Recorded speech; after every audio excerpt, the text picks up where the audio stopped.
In the silence between memory and sand, where rivers once sang lullabies to the world's first dreamers, there lies a city that time forgot to forget. Ur sleeps beneath the weight of millennia, her ziggurat reaching towards stars that witnessed the birth of writing, the first laws, the earliest prayers whispered in cuneiform. Here, in the cradle between the Tigris and Euphrates, humanity learned to dream in cities, to build tomorrow from the clay of yesterday. The wind carries secrets across the dunes, stories of kings who believed themselves gods, of merchants who counted the world in silver, of mothers who sang the same lullabies that echo in your heart tonight. Listen closely, for in the rhythm of ancient footsteps on brick-laid streets, you may hear the pulse of your own beginning. If this journey into history moves you, take a moment to like, share, and subscribe. Let timeless stories find new hearts, just like yours. Before there was time as we know it, before calendars carved days into stone or scribes pressed wedges into clay, there was the land between the rivers. The Mesopotamians called it the Cradle, this fertile crescent where the Tigris and Euphrates embraced the earth with their annual floods, leaving behind rich silt that would become the foundation of civilization itself. In this primordial garden, where reeds whispered secrets to the wind and date palms swayed in eternal rhythm, the first seeds of Ur were planted not by human hands, but by the gods themselves, or so the ancients believed. The Sumerians, those first children of organized thought, looked upon this land and saw not mere geography but sacred purpose. They believed that Enlil, the god of wind and authority, had chosen this place to separate heaven from earth, to create the space where mortals could walk upright beneath the dome of stars. The very soil seemed blessed, dark and rich, pregnant with possibilities that would birth the world's first true city. Archaeological whispers tell us that around 3800 BCE, the first permanent settlements began to take root in what would become Ur. These were not the grand structures that would later pierce the sky, but humble beginnings, circular reed houses that bent with the wind, storage pits dug deep into the earth, and the first tentative attempts at irrigation that would transform the desert into a garden of human ambition. The early inhabitants were drawn by the promise of water, not just the life-giving rivers, but the mysterious marshlands that spread like fingers across the landscape. Here, in the quiet pools where lotus flowers bloomed and waterfowl nested, they discovered clay. Not ordinary clay, but a substance that seemed to hold the very essence of creation within its malleable form. With their hands, they learned to shape vessels, to create containers for grain, for water, for the dreams they were only beginning to understand. As centuries passed like slow-moving clouds, the settlement grew. The reed houses gave way to structures of sun-dried brick, and the random clustering of dwellings began to organize itself around something greater, a central courtyard where the community gathered, where decisions were made, where the first flickering flames of what would become temple fires were lit. This was not yet the great ziggurat that would dominate the skyline, but its spiritual ancestor, a simple platform where offerings were made to gods whose names were still being whispered into existence. The transformation from settlement to city was gradual, like the slow turn of seasons. Around 2900 BCE, during what archaeologists call the early dynastic period, Ur began to assert itself as more than just another collection of homes beside the river. The population swelled as people from the surrounding regions were drawn by the promise of protection, prosperity, and purpose. Farmers arrived with their knowledge of barley and wheat, herders brought their sheep and goats, and craftsmen carried the secrets of metalworking and pottery. It was during this period that the first walls began to rise around the growing city. These were not the massive fortifications that would later protect Ur from invaders, but symbolic boundaries that marked the transition from wilderness to civilization. Within these walls, the first streets were laid out in patterns that would influence urban planning for millennia to come. The main thoroughfares radiated from the central temple complex like spokes on a wheel, while smaller alleys wove between residential quarters in organic patterns that spoke of natural growth rather than rigid planning. The emergence of specialized crafts marked another crucial development in Ur's early history. No longer did each family need to provide for all its own needs. The potter concentrated on creating vessels of increasing sophistication and beauty. The weaver perfected techniques for creating textiles that would become prized throughout the ancient world. The metalsmith learned to work copper, and eventually bronze, creating tools and weapons that gave Ur's inhabitants advantages over their neighbours. But perhaps most significant was the emergence of the scribe, the keeper of records, the chronicler of transactions, the guardian of memory itself. These early scribes, working with crude pictographs pressed into clay tablets, began the monumental task of recording human experience. They documented harvests and floods, births and deaths, the rise and fall of rulers, and the endless cycle of seasons that governed life in this ancient world. As Ur's influence spread across the Mesopotamian plain, its physical form began to reflect its growing spiritual and political importance. The modest temple platform that had served the early settlement no longer sufficed for a city that saw itself as the chosen dwelling place of Nana, the moon god whose silver light blessed the nighttime activities of merchants and mystics alike. The decision to build the great Ziggurat of Ur around 2100 BCE would transform not only the city's skyline but its very identity. The ziggurat rose from the earth like a man-made mountain, its terraced levels reaching toward the heavens in a bold declaration of human ambition and divine favour. This was not merely a building but a cosmic statement, a bridge between the earthly realm where mortals struggled and toiled, and the celestial sphere where gods held court among the stars. Each level of the ziggurat represented a step closer to the divine, and only the highest priests were permitted to climb to its summit, where they would commune with Nana in chambers that sparkled with lapis lazuli and gold. The construction of the ziggurat required a level of organisation and cooperation that marked Ur's full transition from tribal settlement to sophisticated city-state. Thousands of workers laboured for decades, shaping millions of sun-dried bricks, hauling massive stone blocks from distant quarries, and creating the complex drainage systems that would protect the structure from the annual floods. The work was guided by master architects, who understood not only the practical challenges of engineering, but the sacred geometry that would make the building pleasing to the gods. Around the base of the ziggurat, the city spread outward in concentric rings of activity. The innermost ring contained the temples and administrative buildings where the priests who governed Ur conducted their daily business. These structures, built of the same fine brick as the ziggurat itself, housed the treasuries where offerings were stored, the scriptoriums where sacred texts were copied and preserved, and the workshops where skilled artisans created the ceremonial objects used in religious rituals. The second ring contained the palaces and mansions of Ur's elite, the merchant princes whose trade network stretched from the cedar forests of Lebanon to the spice markets of India, and the military commanders who led Ur's armies in campaigns that extended the city's influence across the known world. These residences were marvels of domestic architecture, with courtyards that captured cooling breezes, private chapels where families could worship their household gods, and reception halls where important visitors were entertained with music, poetry, and elaborate feasts. The third ring housed the workshops and residences of Ur's craftsmen and tradesmen. Here, the sound of hammers on metal rang out from dawn to dusk as smiths forged tools and weapons. Potters shaped clay into vessels of every conceivable size and purpose. Weavers created textiles that would grace the tables of kings and the shoulders of queens. The streets in this quarter were narrow and winding, lined with shops whose wares spilled out onto the pavement in colourful displays that attracted customers from throughout the region. The outermost ring contained the homes of farmers, labourers and slaves, the foundation upon which Ur's prosperity rested. These dwellings were simpler than those in the inner circles, built of cheaper materials and lacking the elaborate decorations that mark the homes of the wealthy. Yet even these modest structures reflected the city's prosperity. Most had multiple rooms, storage areas for grain and goods, and courtyards where families could gather in the evening to share meals and stories.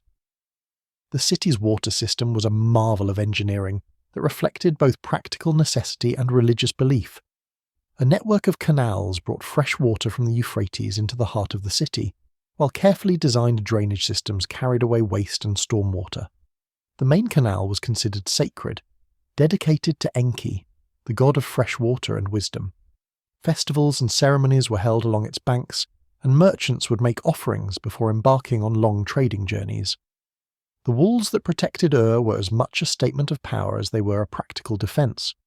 Rising 30 feet above the surrounding plain, they were built of fired brick and reinforced with towers that commanded views of the surrounding countryside. The main gates were architectural masterpieces, decorated with glazed tiles that depicted scenes from Sumerian mythology.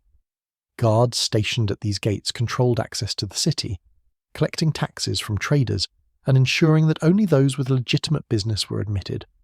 Within the walls, the city's population swelled to perhaps 65,000 inhabitants at its height, a number that would not be surpassed by any other city for more than 1,000 years. This concentration of people created challenges that the city's administrators addressed with increasing sophistication. Laws were codified and enforced by professional judges. Markets were regulated to ensure fair prices and honest weights. Public works projects provided employment for the poor and maintained the infrastructure that kept the city functioning. Life in ancient Ur moved to rhythms as old as the rivers themselves. The daily cycle of sun and shadow, the monthly phases of Nana's silver disk, and the annual dance of flood and harvest that determined the city's prosperity. For the inhabitants of this great city, existence was not merely a matter of survival, but a participation in sacred patterns that connected them to the divine order of the universe. The day began before dawn with the sound of temple bells calling the faithful to morning prayers. The priests of Nana, dressed in robes of white linen, would ascend the Ziggurats steps to greet the moon god as he retreated before the coming sun. Their chanted prayers, accompanied by the gentle music of lyres and flutes, drifted over the sleeping city like an ancient lullaby that had been sung for centuries and would continue for centuries more. As the sun rose over the eastern horizon, painting the Ziggurats' brick walls in shades of gold and amber, the city stirred to life. Merchants opened their shops, displaying goods that had travelled impossible distances to reach Ur's markets. Precious stones from the mountains of Afghanistan glittered beside ivory from distant Africa. Rolls of silk from the mysterious lands beyond the rising sun shared space with cedar wood from the forests of Lebanon. The air filled with the mingled scents of spices and incense, creating an atmosphere that spoke of wealth and worldliness. The households of Ur's citizens reflected the city's sophisticated understanding of comfort and beauty. Even modest homes contained furniture of surprising elegance. Beds inlaid with mother-of-pearl, chairs crafted from imported woods, and tables that gleamed with the patina of careful use. The walls were decorated with frescoes that depicted scenes from daily life and religious ceremony, while floors were covered with rugs whose patterns told stories of gods and heroes. Women in Ur enjoyed a status that would be remarkable by the standards of many later civilizations. They could own property, engage in trade, and even serve as priestesses in the temples. The most successful among them were the merchants who controlled the textile trade, overseeing workshops where skilled weavers created fabrics that were prized throughout the ancient world. These businesswomen moved through the city with confidence, their elaborate jewellery and fine clothing marking them as members of Ur's commercial elite. The education of children in Ur was taken seriously, particularly among the upper classes. Schools attached to the temples taught the complex art of cuneiform writing, mathematics, and the religious texts that contained the wisdom of the ages. Students learned to read and write by copying classic works of literature, including the epic tales of Gilgamesh and other heroes whose adventures had become part of Sumerian cultural identity. The sound of young voices reciting lessons in unison was a familiar part of the city's daily symphony. The markets of Ur were centres of both commerce and social interaction. Here, housewives bargained with vendors over the price of grain and vegetables, while servants from wealthy households selected the finest ingredients for elaborate meals. The market squares buzzed with conversation in dozens of languages as traders from across the known world gathered to exchange goods and news. Professional storytellers entertained crowds with tales of distant lands and ancient heroes, their voices rising and falling in rhythms that captured the attention of young and old alike. Religious observance permeated every aspect of life in Ur. Each household maintained a small shrine dedicated to their family's patron deity, where daily offerings of food and drink were made. The larger temples held regular festivals that drew participants from throughout the city and surrounding countryside. During these celebrations, the streets filled with processions of priests, musicians, and dancers, while the air rang with hymns that had been sung for generations. The craftsmen of Ur were artists as much as they were tradesmen. The city's goldsmiths created jewellery of breathtaking beauty, working with techniques that would not be improved upon for millennia. Sculptors carved statues that captured the essence of divine and mortal subjects with remarkable skill. Potters pushed the boundaries of their craft, creating vessels that were both functional and beautiful, decorated with patterns that reflected the mathematical precision that was one of Sumerian civilization's greatest achievements. The evening hours brought a different rhythm to the city. As the sun set behind the western walls, families gathered in their courtyards to share meals and stories. The sound of laughter and conversation drifted through the narrow streets, mixing with the music that emanated from taverns and private homes. Professional musicians, highly valued in Ur's society, moved from house to house, entertaining guests with songs that celebrated everything from the exploits of ancient heroes to the simple pleasures of love and friendship. The night belonged to Nana, and the moon god's influence was felt throughout the city. Night markets catered to those who conducted business in the cooler hours, while the temples remained active with priests who maintained the sacred fires that must never be allowed to die. The city's astronomers climbed to high towers to study the movement of stars and planets, recording observations that would contribute to humanity's growing understanding of the cosmos. The wealth of Ur flowed along trade routes that stretched like golden threads across the ancient world, connecting the city to resources and markets that would have seemed impossibly distant to earlier generations. The merchant princes who controlled these networks were more than mere businessmen. They were the architects of an economic system that would define prosperity for centuries to come, their caravans carrying not just goods but ideas, technologies and cultural practices that enriched every society they touched. The foundation of Ur's commercial success lay in its strategic location at the confluence of water and land routes. The Euphrates provided access to the Persian Gulf and the maritime trade networks that connected Mesopotamia to the Indus Valley and beyond. Overland routes reached north into Anatolia, west toward the Mediterranean, and east into the heart of Asia. From their counting houses in the shadow of the great Ziggurat, Ur's merchants could coordinate trading ventures that spanned continents. The most successful of these merchant families maintained trading posts in distant cities, staffed by trusted agents who understood local customs and languages. These outposts served as more than commercial centres. They were cultural bridges that facilitated the exchange of knowledge and techniques. A merchant from Ur might learn new methods of metalworking in the mountains of Anatolia, while teaching Sumerian, mathematical concepts to traders in the bazaars of Harappa.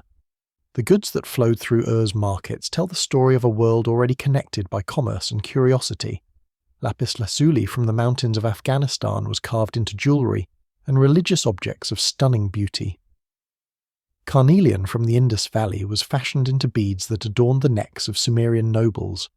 Timber from the cedar forests of Lebanon provided the raw material for furniture and construction projects that required wood of the highest quality. Perhaps most precious of all were the spices and aromatics that came from lands so distant that their names were whispered like incantations. Cinnamon from the tropical forests of the south, frankincense from the desert kingdoms of Arabia, and pepper from the mysterious lands beyond the great ocean. These substances were worth their weight in silver, and their possession marked the difference between ordinary wealth and the kind of prosperity that approaches the divine. The merchant families of Ur lived in palaces that reflected their international connections.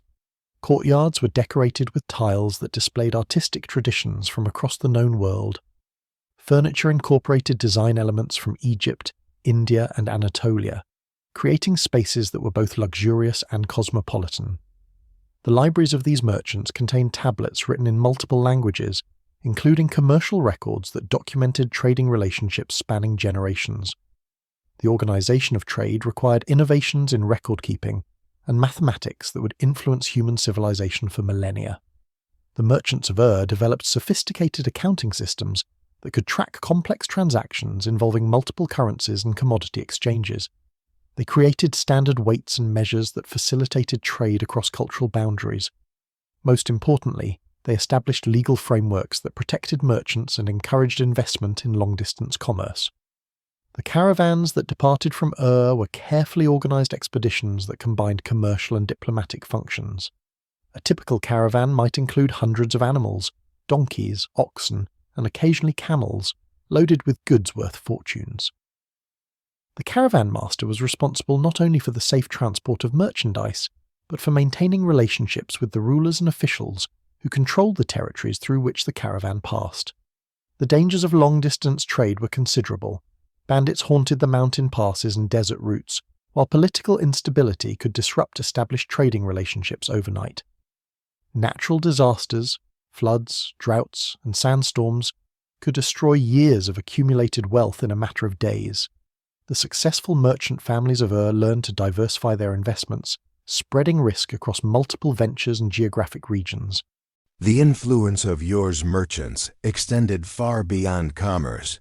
They served as informal ambassadors, carrying news and diplomatic messages between distant courts. Their testimony about foreign lands and peoples helped shape Sumerian understanding of the wider world. The maps they created, based on first-hand experience of distant routes and territories, became treasured possessions that guided future explorers and traders. The wives and daughters of merchant families often played crucial roles in the family business. Some specialized in the luxury trades that catered to wealthy women, fine textiles, jewelry, and cosmetics. Others managed the domestic workshops where skilled craftsmen created the finished goods that were exchanged for raw materials from distant lands. The most successful among them established their own trading networks, demonstrating that commercial success was not limited by gender in Ur's sophisticated society. The merchant quarter of Ur was a place of constant activity, where the sound of hammers on metal mixed with the voices of traders conducting business.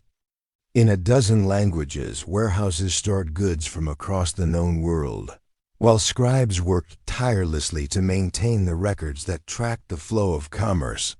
The temples in this quarter were dedicated to deities who protected travelers and merchants, their altars heavy with offerings from those who sought divine blessing for their ventures. The legacy of Ur's merchant princes extended far beyond their own lifetimes. The trade networks they established continued to function for centuries, creating economic connections that would outlast the city itself. The business practices they developed standardized weights and measures, written contracts, and credit systems became the foundation of commercial law in later civilizations. Their understanding of supply and demand, profit and loss, created the intellectual framework for economic thinking that continues to influence our world today. As the sun set on another day in ancient Ur, the lights in the merchant quarter would continue to burn late into the night in counting houses and scriptoriums. The work of empire continued, the careful recording of transactions, the planning of future ventures, and the maintenance of relationships that connected this great city to the farthest corners of the known world. The merchants of Ur had created more than wealth. They had woven the threads of civilization itself, creating a tapestry of human connection that would endure long after the last Ziggurat stone had crumbled to dust. The morning sun cast long shadows across the fertile plains where Ur would flourish. And in those shadows, the first sacred structures began to take shape.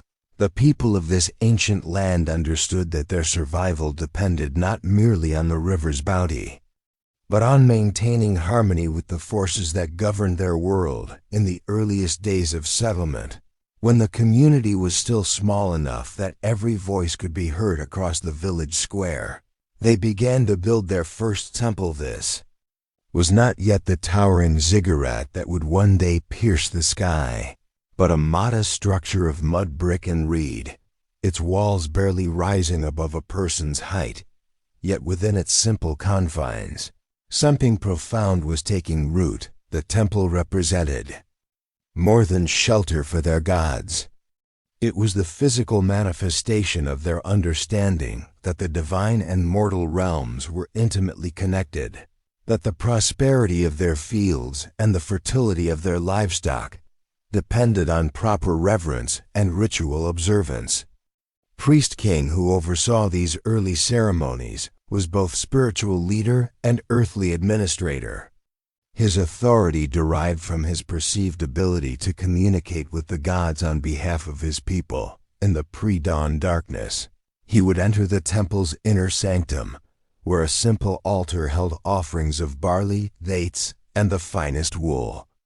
Their flocks could produce the rituals he performed were already ancient, passed down through generations of oral tradition, each gesture and incantation carrying the weight of centuries as the settlement grew.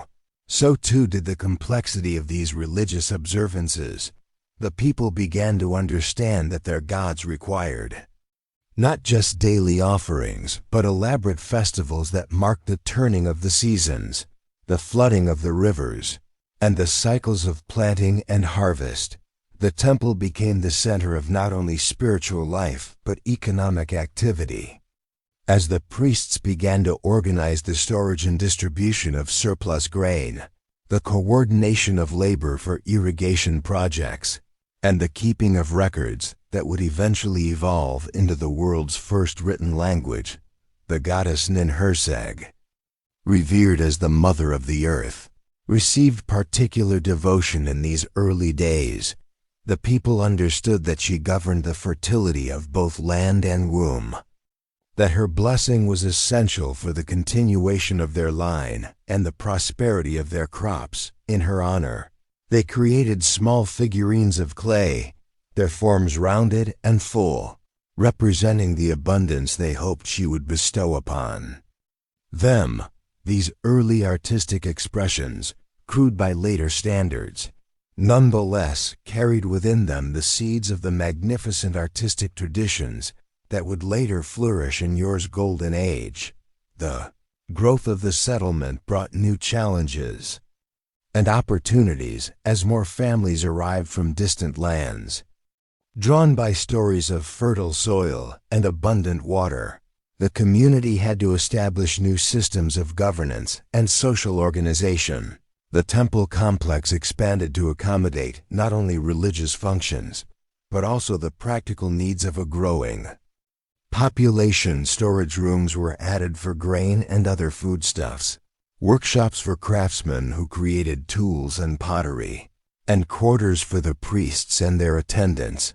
It was during this period of expansion that the first crude forms of writing began to appear. The priests, overwhelmed by the complexity of keeping track of temple offerings, livestock, and stored grain, began to develop a system of marks and symbols that could preserve information beyond the limits of human memory.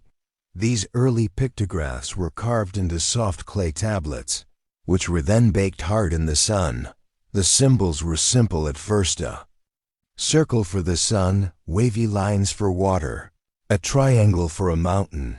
But gradually they evolved into more complex representations that could capture not just objects but actions, relationships, and abstract concepts. The development of writing in Ur was more than a practical innovation. It was a revolution that would transform human civilization itself. In the quiet chambers of the temple, where oil lamps flickered against the darkness and the air was thick with the scent of incense, scribes bent over their clay tablets, carefully pressing the wedge-shaped marks that would become known as cuneiform. Each symbol they created was not merely a record of grain stores or livestock, but a bridge between the ephemeral world of speech and the eternal realm of preserved knowledge. The scribes who mastered this new art were revered almost as much as the priests themselves.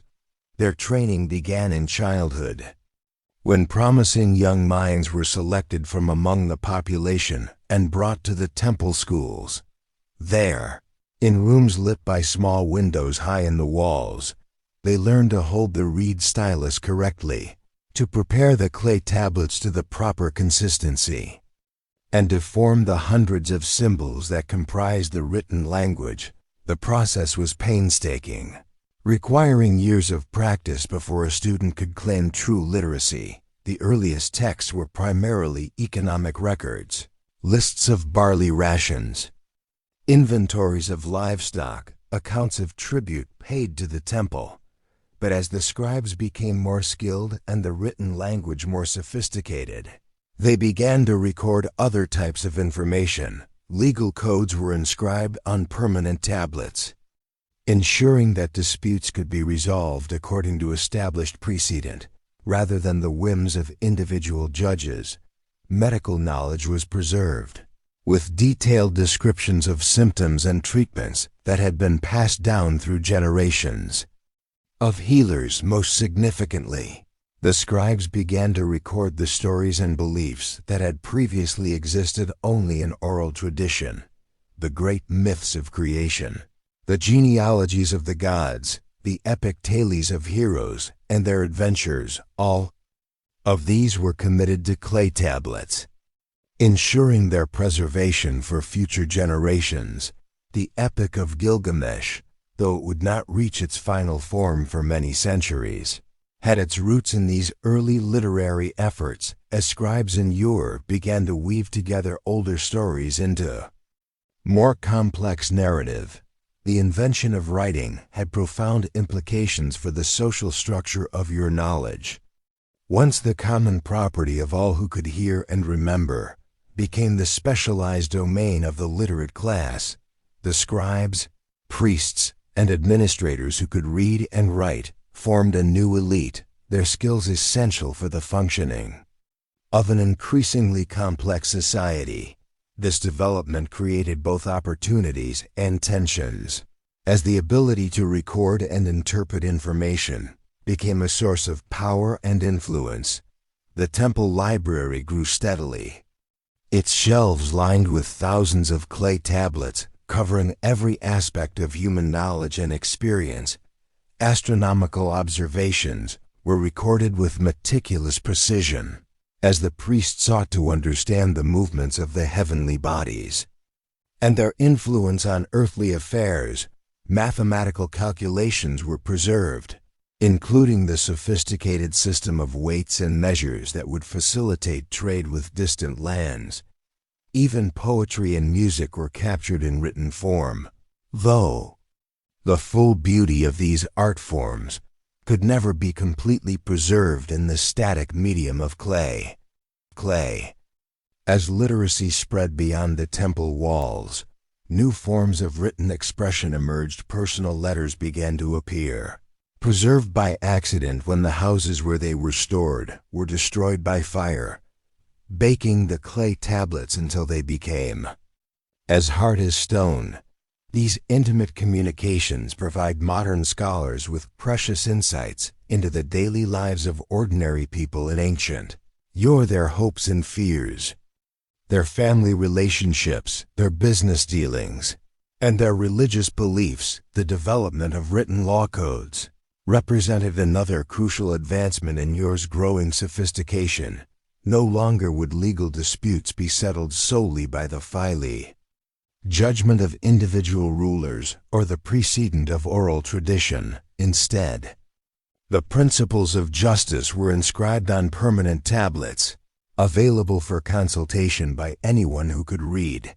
These early legal codes covered a wide range of issues, from property rights and inheritance laws to criminal penalties and commercial regulations. The transformation of Ur from a simple agricultural settlement into a major urban center required a new kind of sacred architecture, one that could express the growing power and sophistication of the city and its gods. The modest temple that had served the community in its early years was no longer adequate for a population that now numbered in the thousands. The people dreamed of a structure that would reach toward the heavens, a monumental expression of their devotion that would be visible from great distances across the flat Mesopotamian plain. The planning of the great Ziggurat began during the reign of Ur-Nammu, founder of the third dynasty of Ur, though the structure itself would not be completed until the time of his successors. The architects who designed this magnificent building drew upon centuries of experience in mud brick construction, but the scale of their vision required innovations that pushed the limits of available technology. The ziggurat would rise in a series of terraced levels, each smaller than the one below, creating a mountain-like structure that seemed to touch the sky itself. The construction process began with the laying of a massive foundation platform, built from millions of mud bricks that had been carefully shaped and dried in the sun. Teams of workers, organized in shifts that continued around the clock, hauled basket after basket of clay and straw to the construction site.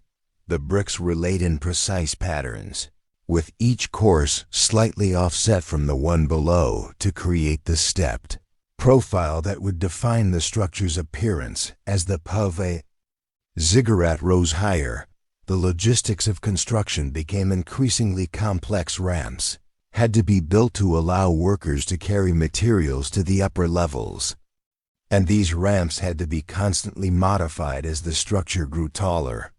The architects developed sophisticated systems for ensuring that the walls remained vertical and that the weight of each level was properly distributed to prevent collapse. The entire project required the coordination of thousands of workers, from the skilled craftsmen who shaped the finest bricks to the laborers who carried materials up the increasingly steep ramps. The symbolism of the ziggurat was as important as its physical structure.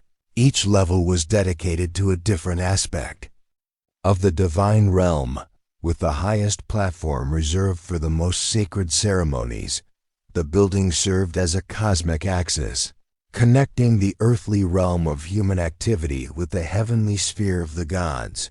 Priests would climb the steep staircases that led to the summit, their processions visible from great distances as they carried offerings to the gods who dwelt in the heights. The decorative elements of the ziggurat reflected the artistic traditions that had evolved in over centuries of cultural development. The walls were covered with intricate patterns of colored tiles, creating geometric designs that seemed to shift and change as the light moved across them throughout the day. Carved reliefs depicted scenes from mythology and daily life, showing the gods in their various aspects and the people of Ur engaged in the activities that sustained their civilization. The acoustic properties of the ziggurat were carefully considered in its design. The structure was built so that sounds made at the base would be amplified and projected upward, while voices from the summit could be clearly heard throughout the city below. This architectural feature enhanced the religious ceremonies that took place there, creating an auditory connection between the earthly and divine realms that complemented the visual symbolism of the building's towering height. The completion of the ziggurat marked a new era in Ur's history. The massive structure dominated the city's skyline.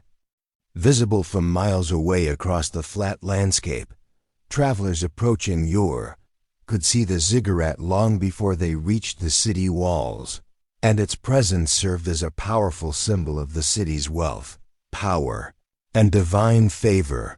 The building became a source of immense pride for the people of Ur, who saw in its soaring walls a reflection of their own achievements and aspirations. The ziggurat also served practical functions beyond its religious significance. The structure contained numerous rooms and chambers that housed the city's archives, treasury, and administrative offices. The priests who managed the temple complex were responsible for much of the city's economic activity, and the ziggurat became the center of a vast network of trade and commerce that extended throughout the ancient world. Merchants from distant lands would come to Ur specifically to conduct business with the temple authorities, bringing exotic goods and precious materials that enhanced the city's prosperity. The reign of Ur-Nammu, which began around 2112 BCE, marked the beginning of what historians would later call the Third Dynasty of Ur, or the Neo-Sumerian period. Under his leadership, Ur entered its most glorious era, a time when the city's influence extended far beyond its original boundaries to encompass much of Mesopotamia. Ur-Nammu was not merely a conqueror, but a builder, a lawgiver, and a patron of the arts who transformed his city into the cultural and economic center of the ancient world. King's vision for Ur went beyond mere territorial expansion. He understood that lasting power required not just military might, but the development of institutions that could maintain order and prosperity across a diverse and far-flung empire. The legal code that bears his name was one of the earliest comprehensive systems of written law, establishing principles of justice that would influence legal thinking for centuries to come. The code covered everything from property rights and family law to criminal penalties and commercial regulations, creating a framework for social order that extended throughout his domains under Ur-Nammu's patronage. The arts flourished as never before. The king established workshops within the royal palace where skilled craftsmen created works of unprecedented beauty and sophistication. Goldsmiths fashioned intricate jewelry and ceremonial objects. Their techniques, refined through generations of practice, sculptors carved statues and reliefs that captured not just the physical appearance of their subjects, but their inner character and spiritual essence. The royal court became a center of cultural innovation, attracting artists and scholars from throughout the known world. The economic policies implemented during Ur-Nammu's reign created unprecedented prosperity for his subjects. The king standardized weights and measures throughout his empire, facilitating trade and commerce across vast distances. He established a system of royal roads and way stations that made travel safer and more efficient, encouraging the exchange of goods and ideas between distant regions. The temple complex at Ur became the center of a sophisticated banking system, with priests managing credit, loans, and currency exchange for merchants from across the ancient world. The administrative system that Ur-Nammu created was a marvel of organizational efficiency. The empire was divided into provinces, each governed by officials appointed by the king and responsible for maintaining order, collecting taxes, and implementing royal policies. These administrators were supported by a vast bureaucracy of scribes, accountants, and clerks who kept detailed records of everything from grain harvests and military expenditures. The system was so effective that it continued to function long after Ur-Nammu's death, providing stability and continuity through several generations of rulers. Military innovations of Ur-Nammu's reign were equally impressive. The king recognized that traditional methods of warfare were inadequate for controlling a large and diverse empire. He developed new tactics and technologies, including improved siege engines and more effective methods of fortification. The royal army was reorganized along professional lines, with career soldiers who received regular training and equipment. This military machine was capable of rapid deployment to any part of the empire, ensuring that rebellions could be quickly suppressed and external threats repelled. The religious policies of Ur-Nammu reflected his understanding of the complex relationship between political power and divine authority. The king positioned himself as the earthly representative of the gods, responsible for maintaining the cosmic order that ensured the prosperity of his people. He sponsored elaborate religious ceremonies and festivals that reinforced his legitimacy while providing entertainment and meaning for his subjects. The great Ziggurat of Ur, completed during his reign, served as the physical manifestation of this divine connection, its towering presence a constant reminder of the king's sacred responsibilities. The educational system that flourished under Ur-Nammu's patronage produced a generation of skilled administrators, scholars, and artists who would continue his work long after his death. The king established schools throughout his empire where promising young people could learn to read and write, study mathematics and astronomy, and master the skills needed for government service. These institutions became centers of learning that preserved and transmitted knowledge across generations. ensuring that the achievements of the Neo-Sumerian period would not be lost to time when Ur-Nammu died unexpectedly during a military campaign. His son Shulgi ascended to the throne of what had become the most powerful empire in the ancient world. The young king faced enormous challenges, not least of which was maintaining the unity and prosperity of the vast territories. His father had conquered Shulgi would prove to be more than equal to these challenges, ruling for nearly 50 years and transforming Ur into a center of learning, culture, and commerce that would be remembered for millennia. Shulgi's approach to governance was more systematic and comprehensive than even his father's had been. Where Ur-Nammu had been primarily a warrior and builder, Shulgi was an administrator and scholar who understood that true power came not from conquest, but from the ability to organize and manage complex institutions. He expanded the bureaucratic system his father had created, establishing new departments and offices to handle the increasingly complex tasks of imperial administration. Every aspect of life in the empire was subject to royal oversight. From the allocation of water rights to the training of priests, the economic policies of Shulgi's reign created a level of prosperity that had never been seen before in human history.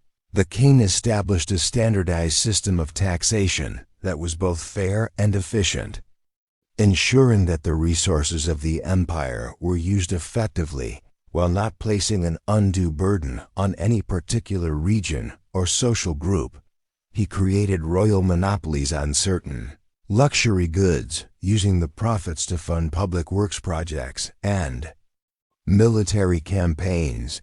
The temple complex at Ur became the center of a sophisticated international banking system, with branches in major cities throughout the known world. Under Shulgi's patronage, scholarship and learning reached new heights. The king himself was renowned for his intellectual achievements, claiming in his inscriptions to have mastered multiple languages and to have been trained in music, mathematics, and theology. He established a royal library at Ur that contained thousands of clay tablets covering every aspect of human knowledge, from practical manuals on agriculture and medicine to philosophical treatises on the nature of the gods and the cosmos.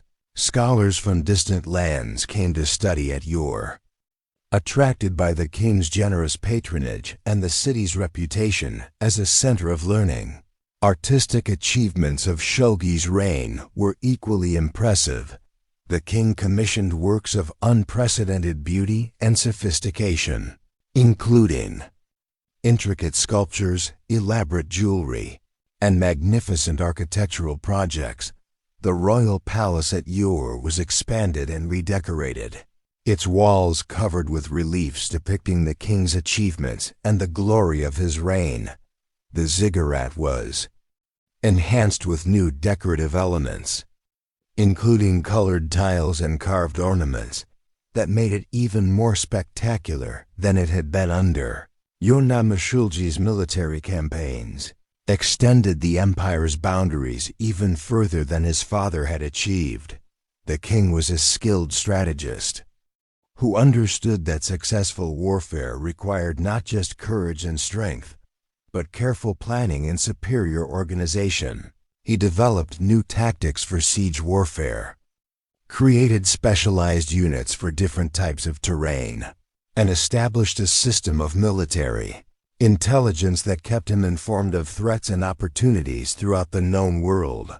His armies were equipped with the finest weapons and armor, and his generals were chosen for their skill and loyalty rather than their noble birth. The religious policies of Shulgi's reign reflected his understanding of the complex relationship between earthly power and divine authority. The king claimed to be not merely the representative of the gods, but a divine being himself, worshipped in temples throughout the empire. This innovation in royal ideology provided a powerful tool for maintaining unity and loyalty among his diverse subjects. But it also created tensions with the traditional priestly class who had previously served as intermediaries between the human and divine realms. The legal system that Shulgi developed was even more comprehensive than his father's had been. The king's law code covered virtually every aspect of human behavior, from criminal penalties and commercial regulations to family law and religious obligations. The code was written in both Sumerian and Akkadian, ensuring that it could be understood throughout the empire. Royal judges were trained in the interpretation and application of these laws, creating a uniform system of justice that applied to all subjects, regardless of their social status or ethnic origin. Cultural achievements of Shulgi's reign extended far beyond the borders of his empire. The king established diplomatic relations with rulers throughout the ancient world, exchanging gifts and ambassadors in a complex network of international relations. Ur became a cosmopolitan city where merchants, scholars, and diplomats from distant lands mingled with local artisans and farmers. The city's markets offered goods from as far away as the Indus Valley and the mountains of Anatolia, while its temples attracted pilgrims from throughout the known world. The administrative system that reached its peak during Shulgi's reign was perhaps the most sophisticated governmental structure the ancient world had ever seen. At its heart was the principle that effective governance required detailed knowledge of every aspect of society, from the number of sheep in a remote village to the inventory of precious metals in the royal treasury. This information was collected, processed, and stored by an army of scribes and administrators who had transformed the art of record-keeping into a science. The provincial system that Shulgi perfected divided the empire into manageable units, each governed by an official appointed directly by the king. These governors were responsible for maintaining order in their territories, collecting taxes, and implementing royal policies. They were supported by a hierarchy of subordinate officials who specialized in different aspects of administration: military commanders, tax collectors, judges, and religious functionaries. Each level of the hierarchy was carefully monitored by the level above, creating a system of checks and balances that prevented the abuse of power. The economic management of the empire required unprecedented levels of organization and planning. The royal administration maintained detailed records of agricultural production, tracking the output of individual farms and the performance of entire regions.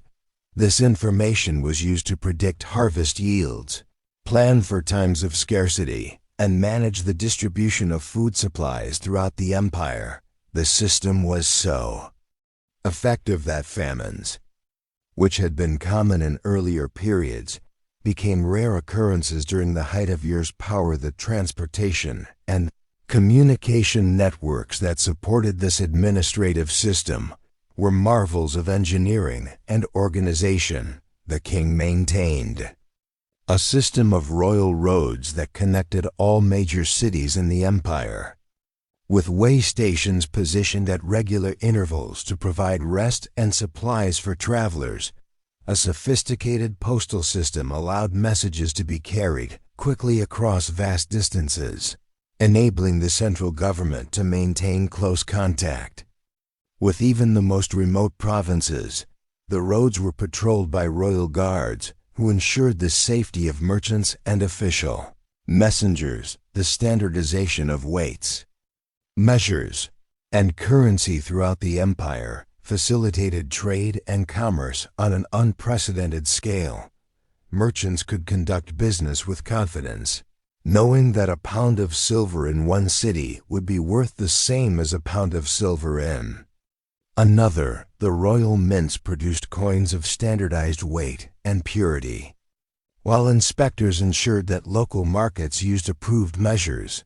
This system of standardization was so successful that it continued to influence commercial practices long after the fall of The legal system that supported this administrative structure was equally impressive.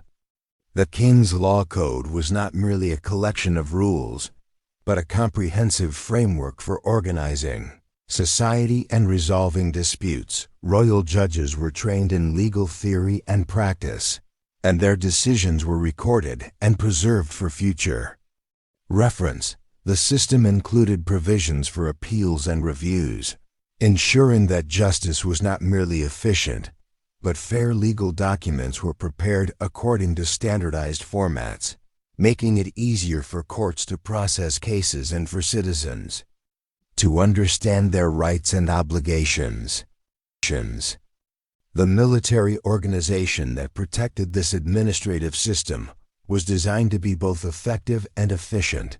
The Royal Army was divided into professional units with specialized functions: infantry, cavalry, engineers, and siege specialists.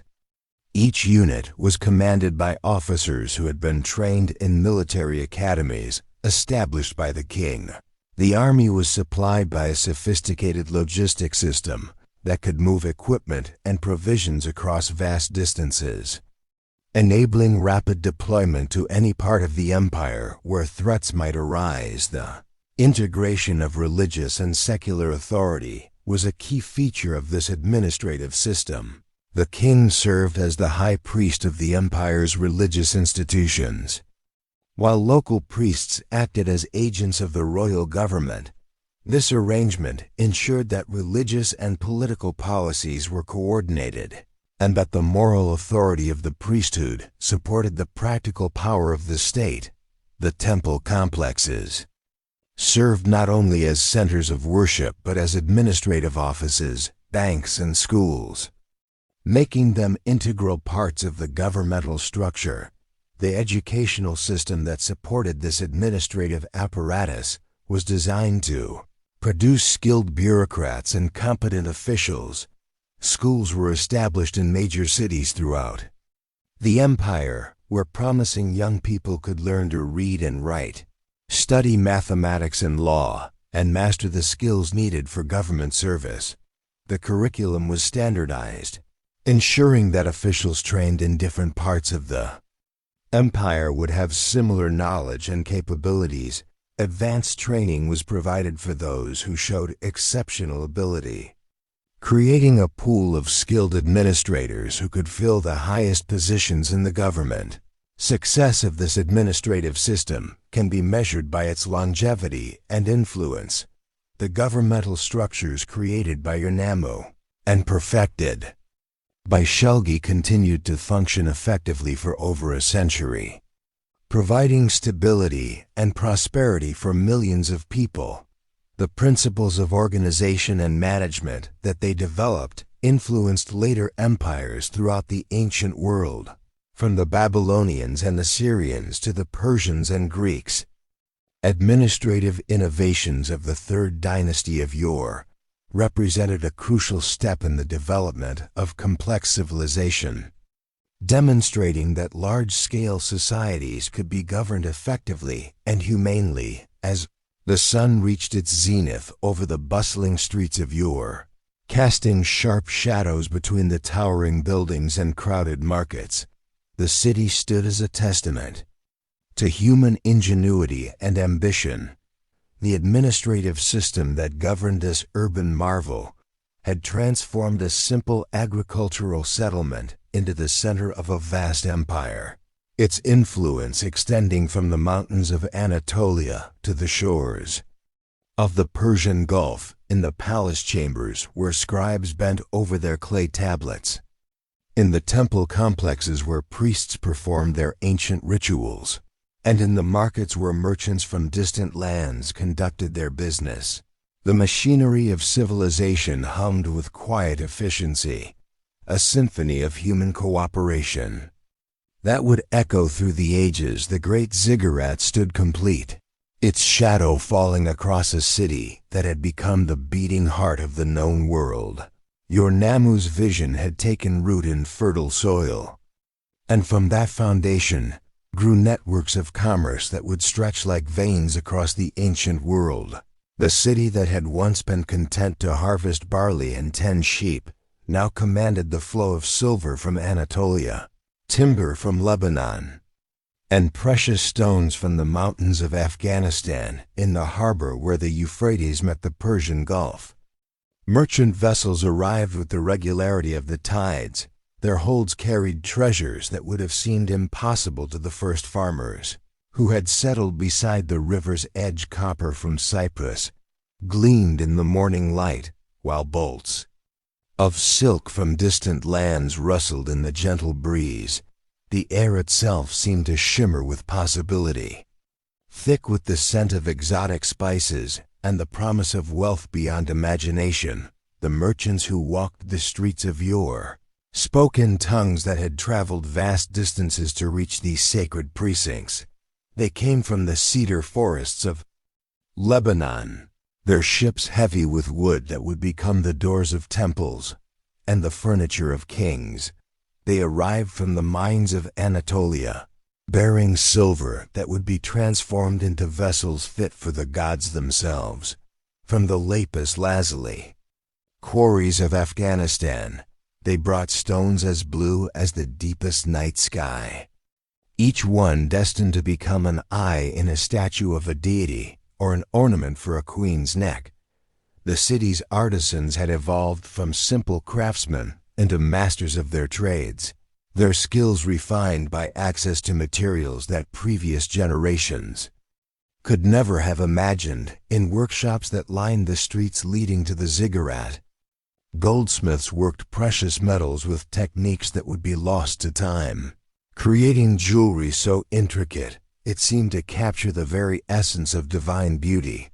Their hammers rang out in rhythm with the heartbeat of the city, each strike shaping not just metal, but the very identity of Ur as a center of artistic excellence. The textile workers, too, had reached heights of achievement that would inspire wonder in generations yet to come. They wove fabrics that seemed to hold the colors of sunset and dawn, their patterns telling stories of gods and heroes, of conquests and celebrations.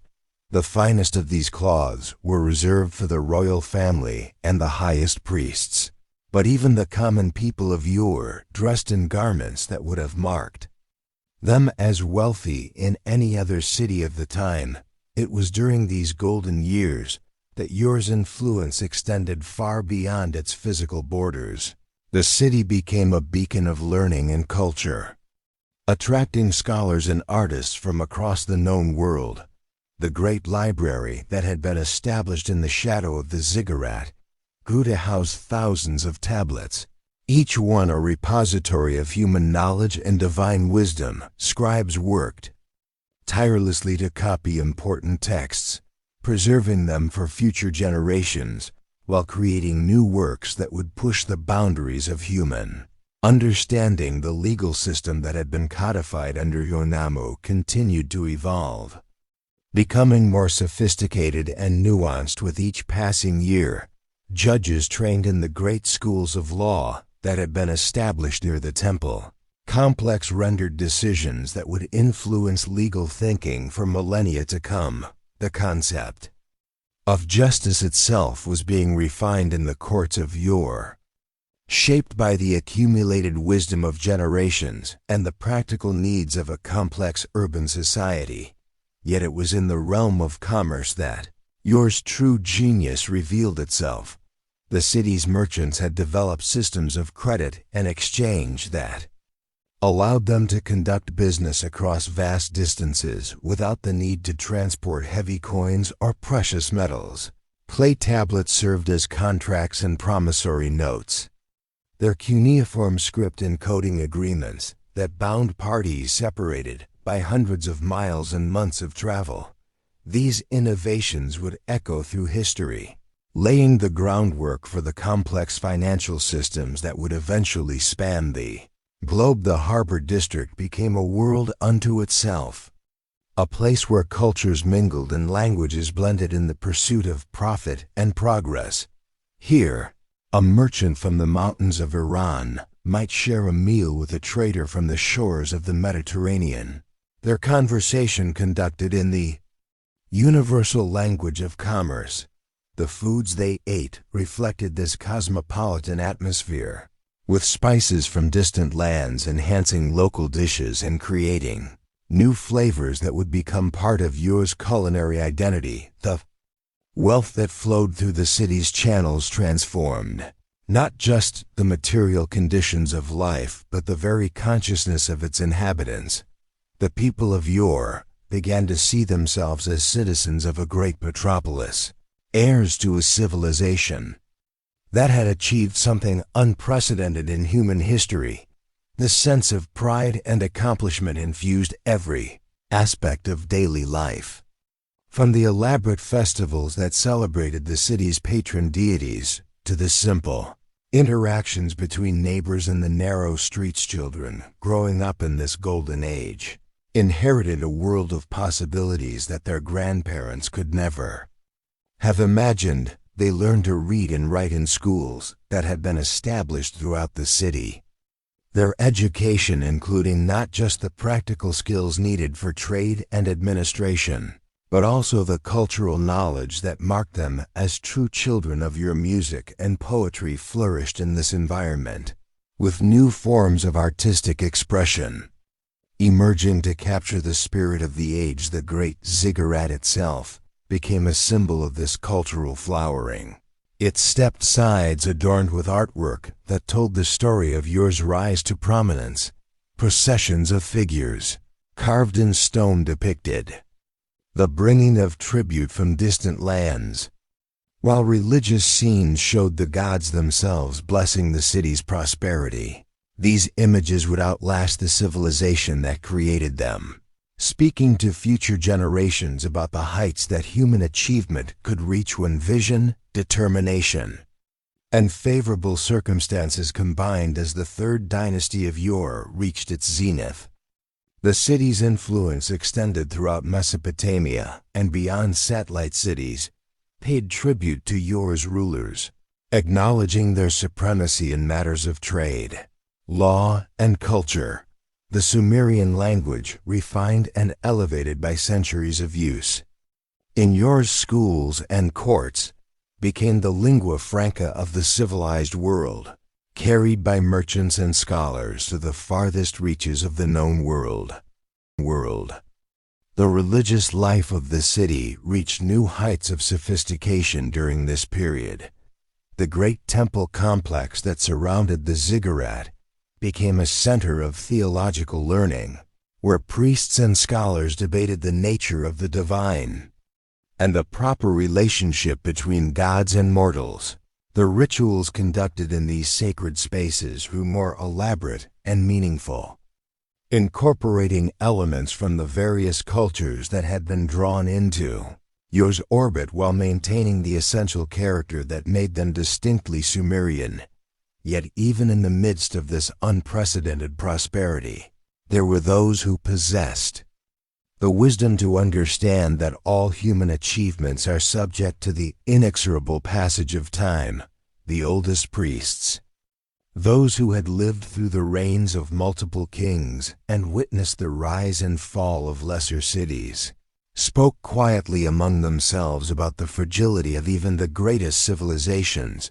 They had seen how quickly fortune could turn, how the mighty could be brought low by forces beyond their control. The very success of Ur's trade networks contained within them the seeds of future challenges.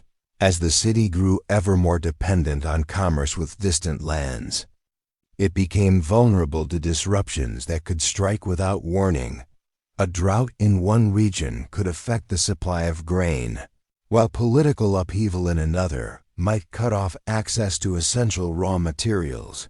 The interconnected nature of the ancient world, which had brought such benefits to Ur, also created new forms of risk that would test the resilience of its institutions.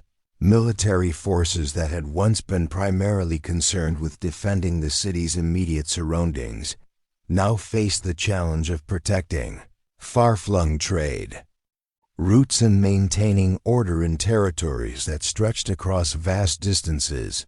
The logistics of governing such an extensive domain strained the administrative systems that had been designed for a simpler age, requiring new approaches to organization and control that would push the boundaries of human capability in the schools where the next generation of leaders was being trained. Teachers began to incorporate lessons about the broader world into their curricula. Young people learned not just the history of their own city, but also the customs and languages of the peoples with whom they would need to interact in their adult lives. This cosmopolitan education produced citizens who were more worldly and sophisticated than any previous generation. But it also created a sense of connection to places and peoples that lay far from the familiar streets of Ur. The artistic achievements of this golden age reflected the complexity of a civilization that had transcended its provincial origins. Sculptors created works that combined traditional Sumerian themes with influences from the many cultures that had been drawn into Ur's orbit. The result was an art form that was both deeply rooted in local tradition and genuinely international. In its scope and appeal, these masterpieces would inspire artists for generations to come, their influence spreading throughout the ancient world and beyond. Musicians and poets, too, found their work enriched by the cultural exchanges that trade had made possible. New instruments arrived from distant lands, each one bringing with it different tonal possibilities and musical traditions. The fusion of these various influences created forms of music that were uniquely suited to expressing the kayang, the frusing, the fayong, cosmopolitan spirit of the age.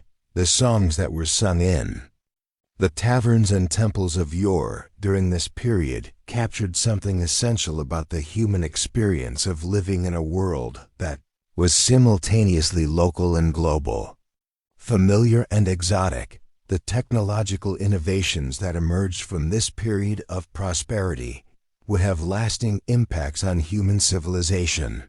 The metalworkers of Ur developed new techniques for working with the exotic materials that trade had made available, creating tools and weapons that were superior to anything that had come before.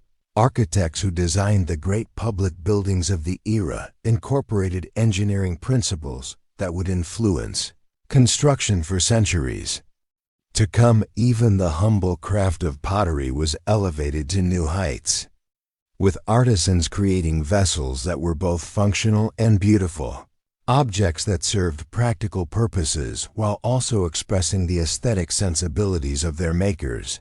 The administrative systems that had been developed to manage this complex civilization became models for other cities and kingdoms throughout the ancient world. The principles of organization and governance that had emerged from Ur's unique circumstances proved to be adaptable to different contexts and cultures. This intellectual legacy would prove to be even more enduring than the material wealth that had made it possible, influencing the development of human institutions long after the city itself had faded from prominence. As the Golden Age reached its peak, the people of Ur could look upon their achievements with justified pride. They had created something unprecedented in human history, a civilization that combined material prosperity with cultural sophistication, local tradition with international outlook, practical innovation with artistic excellence. The city that had begun as a small farming community beside a river had become the center of a world, a place where the highest aspirations of humanity had found expression in stone and bronze, in law and literature, in trade and tradition. Yet the very perfection of this achievement carried within it the elements of its own transformation. The forces that had created Ur's greatness were still at work in the world, shaping the destinies of other peoples and other cities. The networks of trade and communication that had served Ur so well were also connecting its potential rivals, allowing them to learn from its successes and perhaps to find ways to surpass them. The tide of history that had lifted Ur to such heights would continue to flow, bringing new challenges and opportunities that would test the resilience of even the most successful civilization. The first signs of change came, not as thunderclaps but as whispers carried on the trade winds. Merchants returning from distant lands brought news that few in Ur wanted to hear. Other cities were growing in power and ambition, their own networks of trade and influence expanding to challenge Ur's dominance to the east. The kingdoms of Elam were consolidating their power, their military forces growing stronger with each passing season to the north. The Akkadian city-states were forming alliances that threatened to shift the balance of power in Mesopotamia. These developments might have been dismissed as temporary setbacks, the natural ebb and flow of political fortune that had always characterized the ancient world. But the wise among Ur's leaders recognized that something more fundamental was at work. The very success of their city's innovations in trade and governance had created a template that others could follow, enabling them to build upon Ur's achievements while avoiding some of its mistakes. The knowledge that had once been Ur's exclusive advantage was beginning to spread, carried by the same networks of communication that had brought the city such prosperity. The first concrete challenge to Ur's supremacy came from an unexpected direction. The Elamites, who had long been trading partners and sometime allies, began to assert their independence more aggressively. They imposed new taxes on merchants traveling through their territory, disrupting the carefully balanced economic relationships that had sustained Ur's prosperity. More troubling still, they began to offer alternative routes for trade that bypassed Ur entirely, drawing commerce away from the city's markets and toward their own emerging centers of power. The royal court of Ur found itself facing decisions that would have been unthinkable during the Golden Age. Military advisors spoke of the need for armed intervention to restore the flow of trade, while diplomats argued for negotiation and compromise. The merchants who had grown wealthy from the old system pressed for immediate action, fearing that their fortunes would evaporate if Ur's dominance was allowed to slip away. The priests, mindful of the costs of war and the unpredictability of divine favor, counseled patience and prayer. King Ibbi-Sin, who had inherited the throne during this period of growing uncertainty, embodied both the strengths and the limitations of his generation. He had been raised in the expectation that Ur's supremacy was a natural and permanent feature of the world, a divinely ordained arrangement that would endure for all time. The idea that this order might be challenged by force or undermined by competition was foreign to his understanding of how the world worked. His education had prepared him to administer a successful empire, not to fight for its survival. The military forces that had served Ur so well during its expansion now faced challenges for which they were unprepared. The armies that had been designed to suppress local rebellions and maintain order in conquered territories were not equipped for the kind of sustained warfare that would be required to preserve Ur's dominance against determined rivals. The weapons and tactics that had been effective against disorganized opponents proved inadequate when faced with enemies who had learned from Ur's own military innovations. Perhaps more troubling than these external challenges was the gradual erosion of the internal cohesion that had made Ur's success possible.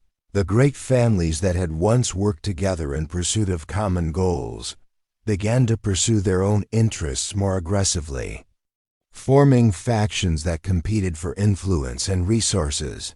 The merchant class, which had been the backbone of the city's prosperity, became increasingly divided between those who favored accommodation with new powers and those who demanded a more aggressive defense of established privileges. The consequences of these divisions became apparent in the quality of governance itself.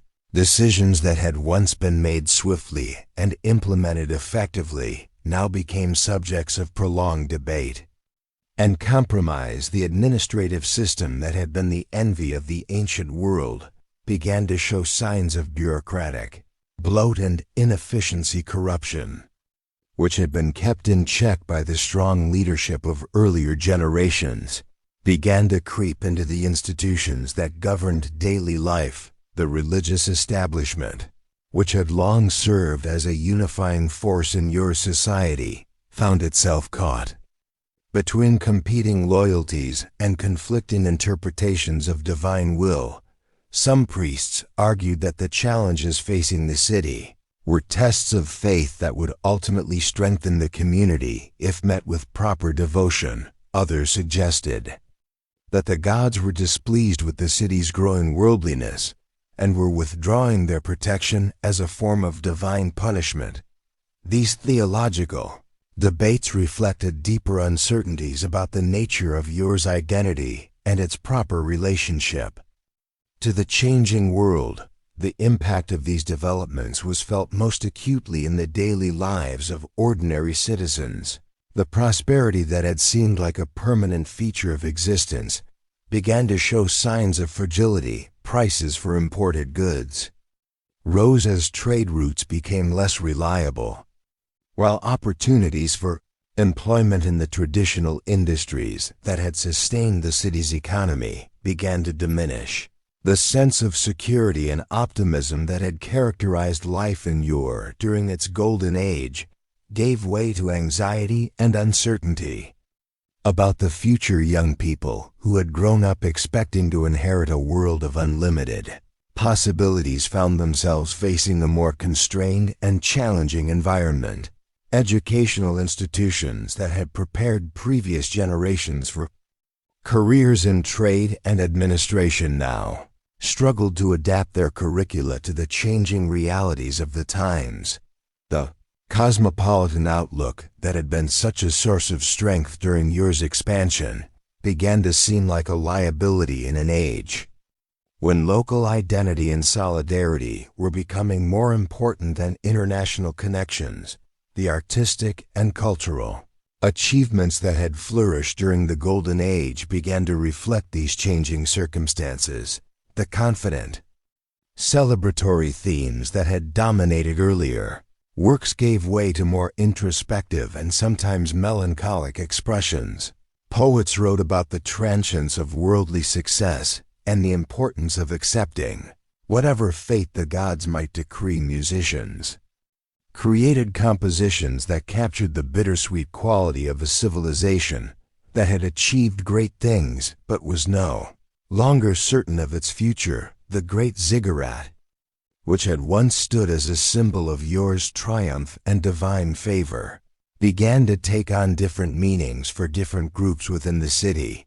For some, it remained a source of pride and inspiration, a reminder of what human beings could accomplish when they worked together in pursuit of noble goals. For others, it became a symbol of hubris and overreach, a monument to the dangerous ambition that had led the city to challenge the natural order and invite divine retribution. The maintenance of this great structure, which had once been a source of civic pride and religious duty, became increasingly difficult as resources were diverted to more pressing needs.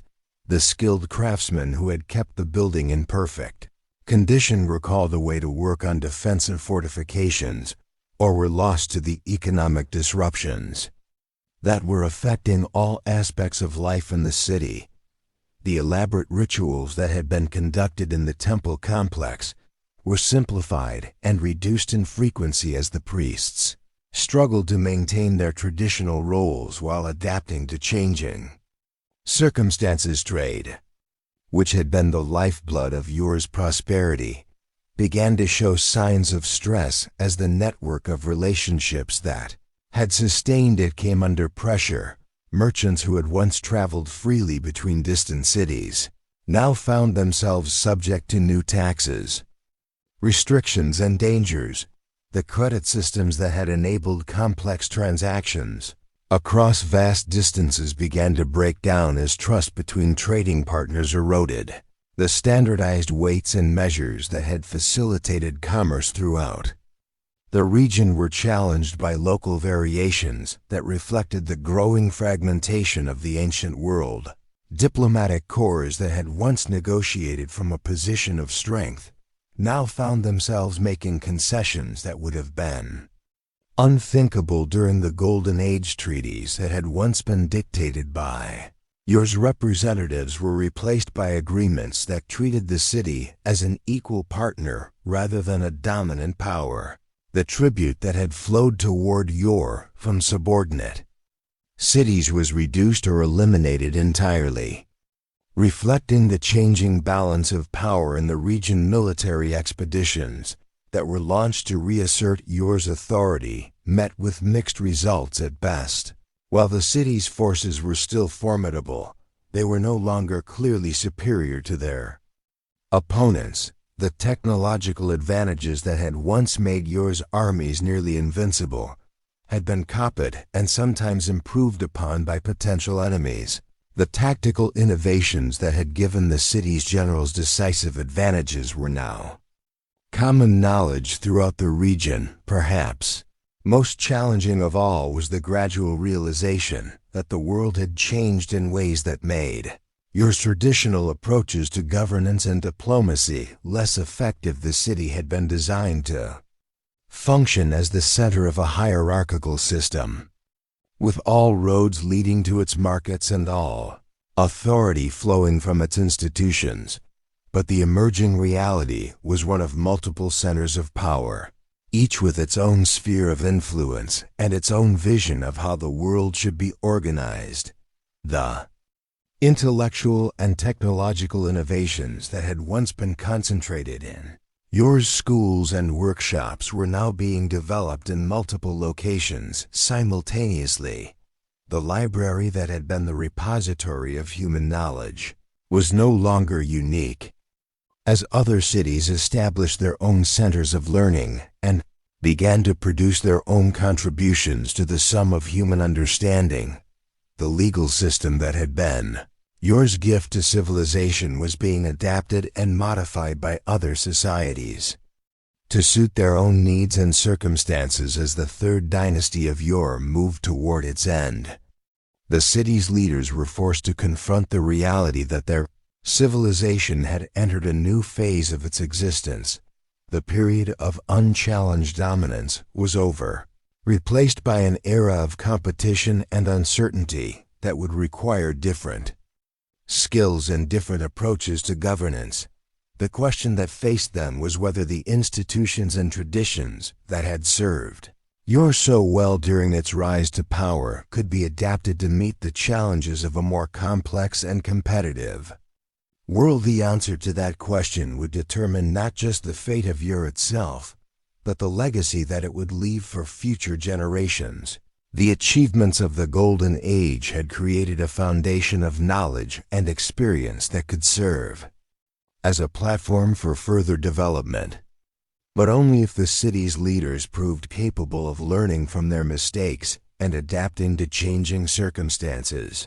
The shadows that were gathering on the horizon were not necessarily harbingers of doom, but they were certainly signs that the age of easy victories and unchallenged supremacy had come to an end in the streets and markets of Ur. Life continued with the rhythm that had characterized the city for generations. Children played games that had been passed down through the centuries, while their parents went about their daily work with the persistence that had always marked the people of Mesopotamia. The great river continued to flow past the city walls, carrying with it the silt that had made the land fertile and the commerce that had made the city great. But everyone could sense that change was in the air, that the world they had known was being transformed by forces that were larger than any individual city or civilization. The story of Ur was entering a new chapter, one that would test all the wisdom and resilience that had been accumulated over the centuries. The outcome of this test would determine whether the city would find a way to adapt to the changing world and continue to play an important role in human civilization, or whether it would join the ranks of those ancient cities that had risen to greatness only to fade into legend and memory. The stage was set for a drama that would unfold over the coming decades, with consequences that would echo through the centuries to come. The great wheels of time began to turn against the city that had once commanded the rivers and the trade routes of the ancient world. As the third millennium before Christ drew to its close, Ur found itself caught in the grip of forces far greater than any king or dynasty could control.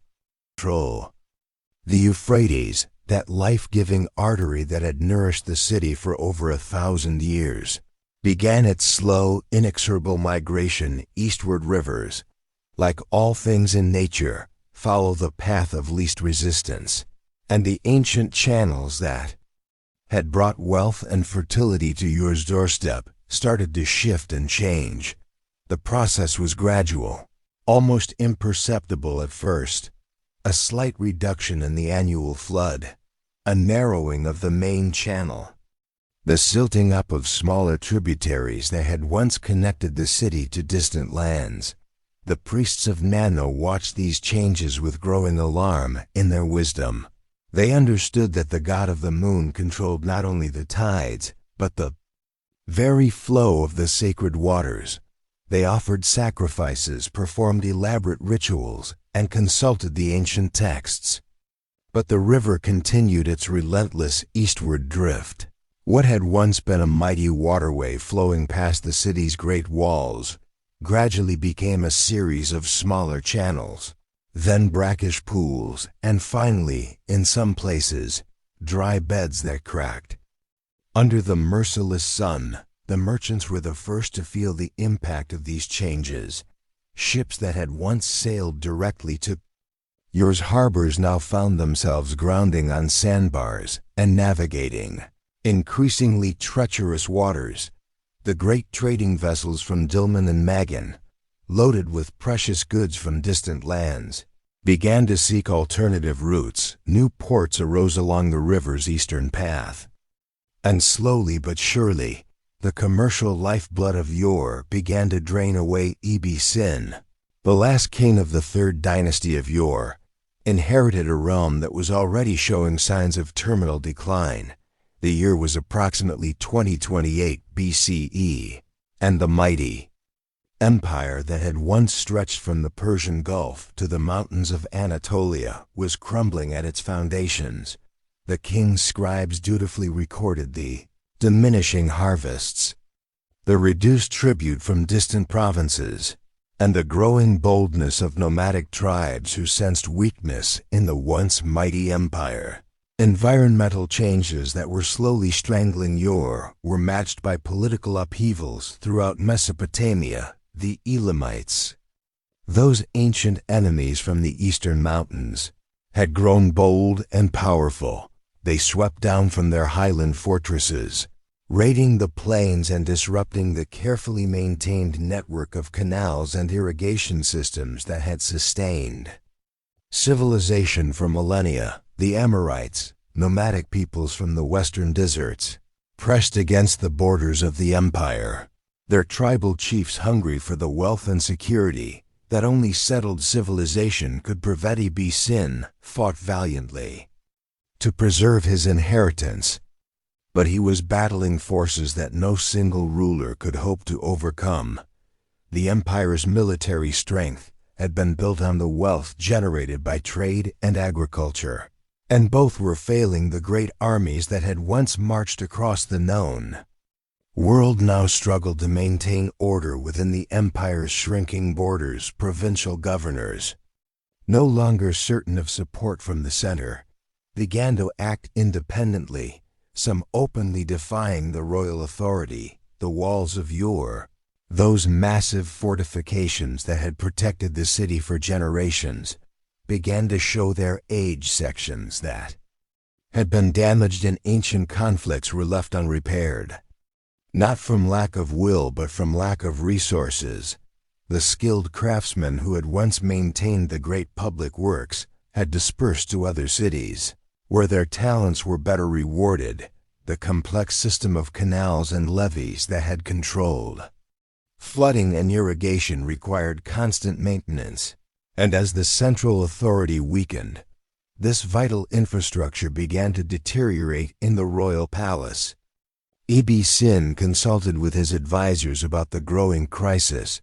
The royal archives, those careful records of tribute and taxes that had once documented the empire's vast wealth, now told a story of decline. Revenue from the provinces had fallen by more than half in just 2 decades.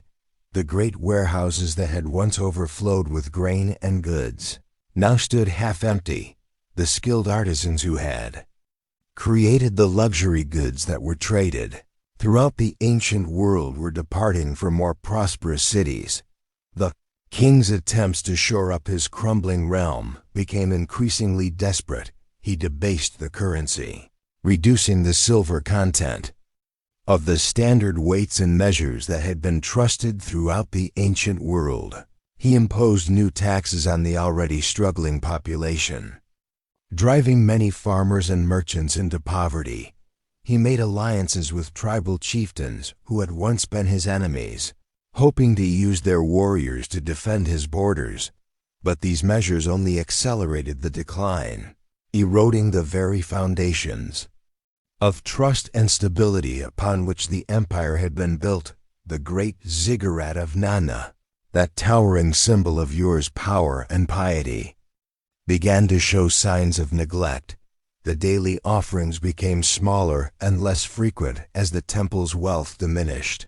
The elaborate festivals that had once drawn pilgrims from across the empire were scaled back or canceled entirely. The priests, reading the signs of the times, began to send the most precious artifacts and sacred texts to other temples and cities that seemed more stable and secure. The end, when it came, was both swift and inevitable. In the year 2004 BCE, the Elamites launched their final assault on the weakened empire, led by their king, Kindatu.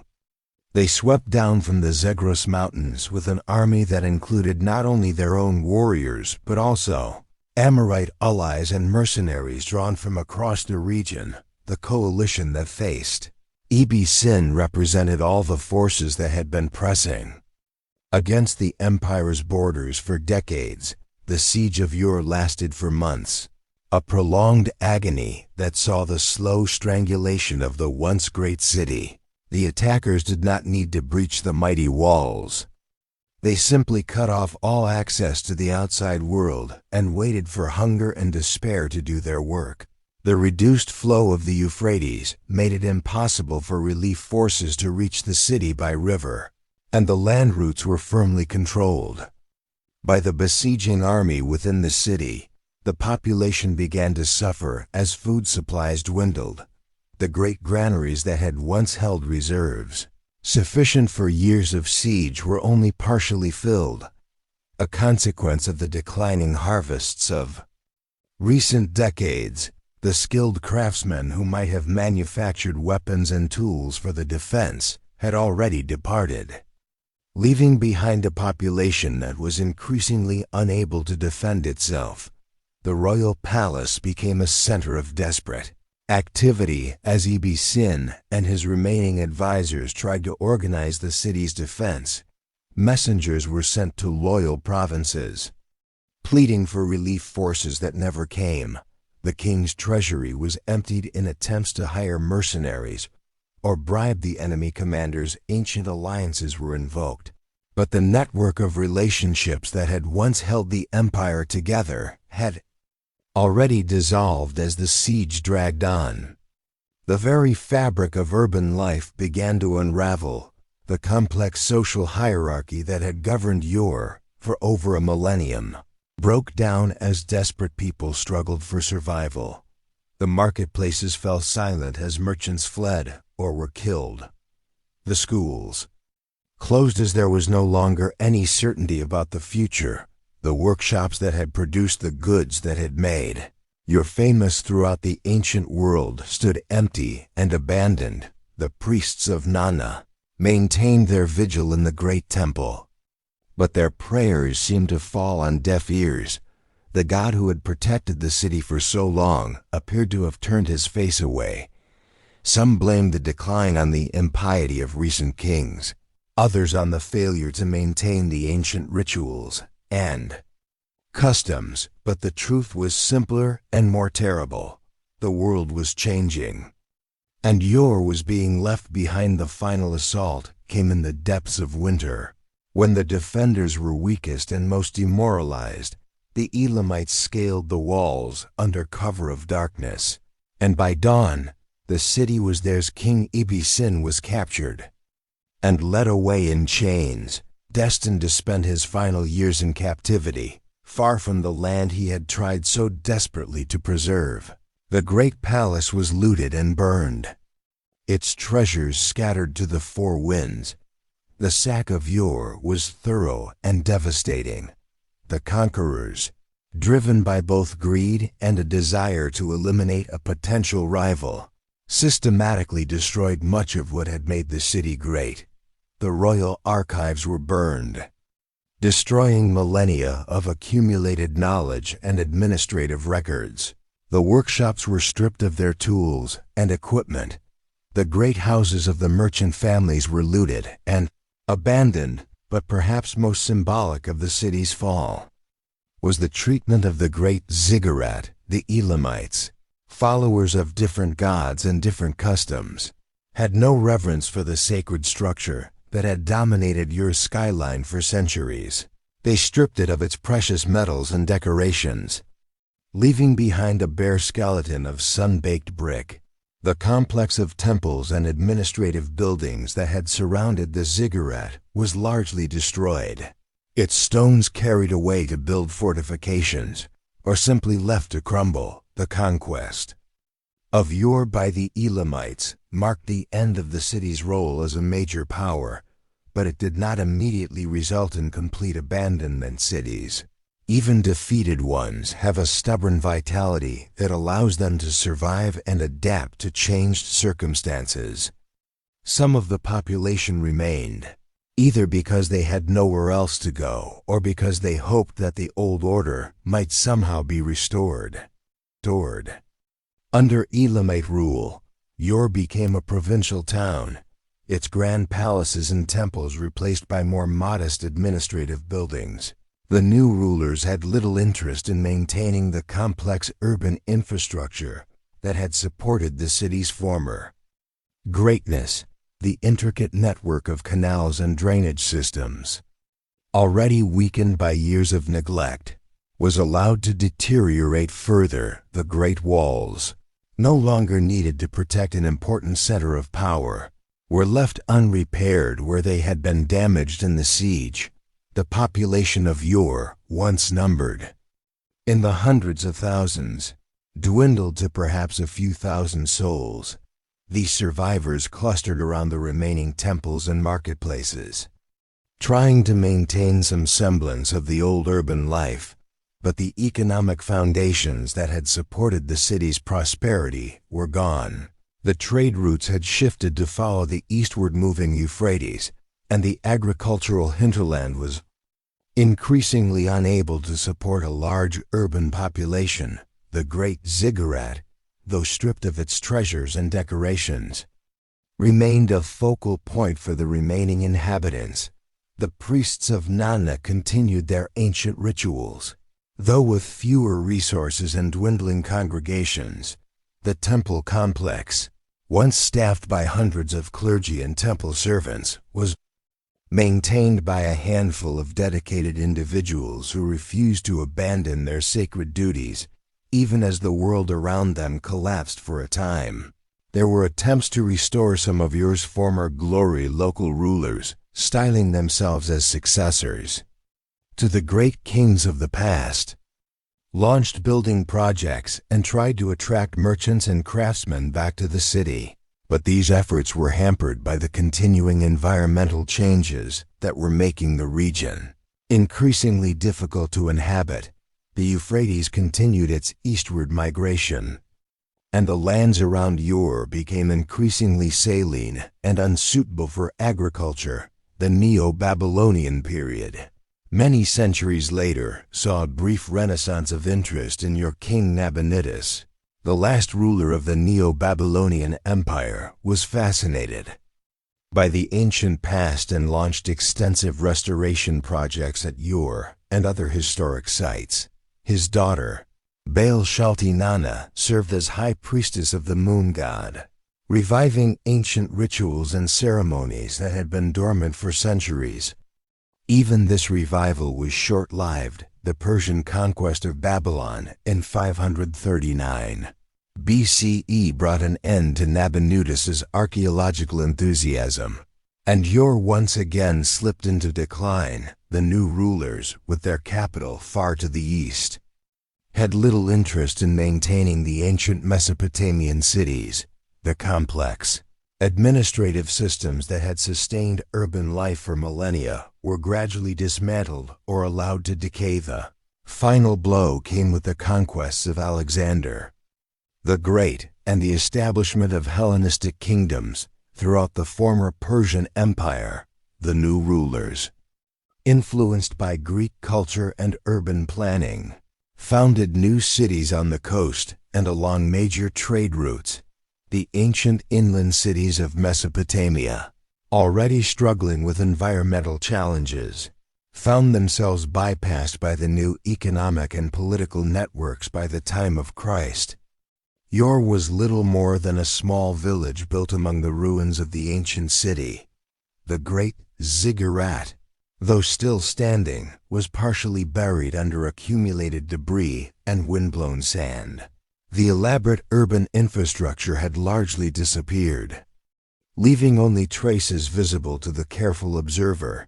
The descendants of the people who had once ruled an empire now lived simple lives as farmers and herders, their connection to the glorious past preserved only in half-remembered legends and stories. As the centuries passed, the desert began its slow, inexorable conquest of the abandoned city. The process was gradual but relentless, like the advance of an army that knows it has all the time in the world to claim its victory. The buildings that had once housed kings and priests, merchants and craftsmen, stood empty and exposed to the elements without constant maintenance. The sun-baked bricks began to crumble, their carefully mortared joints weakened by the cycles of heat and cold, wet and dry, that marked the passage of the seasons. The winds that swept across the Mesopotamian plain carried with them clouds of fine sand and dust, the remnants of distant mountains ground down by millennia of erosion. The sand found its way into every crevice and crack in the abandoned buildings, accumulating in rooms and courtyards, gradually burying the floors and eventually the walls themselves. The process was accelerated by the periodic sandstorms that struck the region, great walls of airborne dust that could bury entire structures.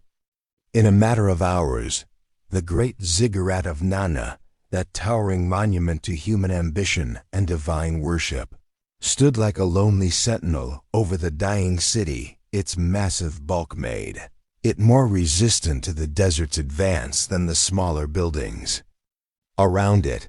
But even this mighty structure was not immune to the effects of time and nature. The outer facing of the ziggurat, once smooth and gleaming, began to weather and crack. Pieces of brick fell away, creating handholds for the few hardy plants that managed to establish themselves in the harsh environment. Temple complex that had surrounded the ziggurat gradually disappeared beneath the accumulating sand. The courtyards where pilgrims had once gathered to worship became filled with debris and drifting dust. The elaborate drainage systems that had carried away rainwater were clogged and useless. The walls that had defined sacred spaces crumbled and fell, their stones scattered by wind and weather in the residential quarters of the city. The great houses of the merchant families suffered a similar fate. The Courtyards that had once echoed with the laughter of children and the voices of servants fell silent. The elaborate decorations that had adorned the five walls, the intricate mosaics, the carved reliefs, the painted frescoes were slowly sandblasted away by the desert winds. The workshops where skilled craftsmen had created the luxury goods that had made Ur famous throughout the ancient world became filled with sand and debris. The city's infrastructure, that marvel of ancient engineering that had sustained hundreds of thousands of people, gradually fell into ruin. The canals that had brought fresh water from the Euphrates became choked with silt and sand. The elaborate sewage systems that had kept the city clean and healthy collapsed as their supporting structures weakened and fell. The broad avenues that had once bustled with traffic became obstacle courses of fallen masonry and drifting sand. Few remaining inhabitants of the region watched this slow dissolution with a mixture of sadness and resignation. They had heard the stories of Ur's former greatness from their grandparents, tales of kings and queens, of vast armies and wealthy merchants, of temples filled with gold and precious stones. But those stories seemed like fantasies now, legends from a distant past that had no connection to their own humble lives. Some of the locals made their living by scavenging from the ruins, searching for anything of value that might have been overlooked by previous generations of treasure hunters. They found occasional artifacts, pottery shards, pieces of jewelry, fragments of cuneiform tablets, but these discoveries were rare and of little monetary value. Most of what they found was simply the detritus of ordinary life: broken tools, cooking pots, the remnants of furniture and clothing. The great library of Ur, that repository of human knowledge and administrative records, had long since been scattered to the winds. Some of the tablets had been deliberately destroyed during the various conquests of the city, their information seen as potentially dangerous to the new rulers. Others had been carried away by scholars and collectors, finding their way to libraries and temples in distant cities. But the vast majority had simply crumbled to dust, their cuneiform inscriptions eroded by time and weather until they were no longer readable as the first millennium CE drew to a close. Ur was little more than a series of low mounds rising from the desert floor. The casual observer might have mistaken them for natural hills, unaware that beneath the accumulated sand lay the remains of one of humanity's greatest cities. The great Ziggurat, though still visible, was partially buried and appeared to be nothing more than an oddly shaped hill. The Euphrates, that life-giving river that had made Ur's existence possible, had long since shifted its course to the east. The ancient channels that had once flowed past the city's walls were now dry wadis, visible only as depressions in the desert floor. During the rare periods of heavy rainfall, these ancient watercourses would briefly come alive again, carrying flash floods that carved new channels and deposited fresh layers of silt over the buried ruins. The climate of the region had also changed over the centuries. The relatively mild and humid conditions that had supported the early civilizations of Mesopotamia had given way to a harsher, more arid environment. The date palms that had once flourished in the region's oases had died out or retreated to more favorable locations. The grasslands that had supported herds of cattle and sheep had been replaced by thorny scrubland and bare desert.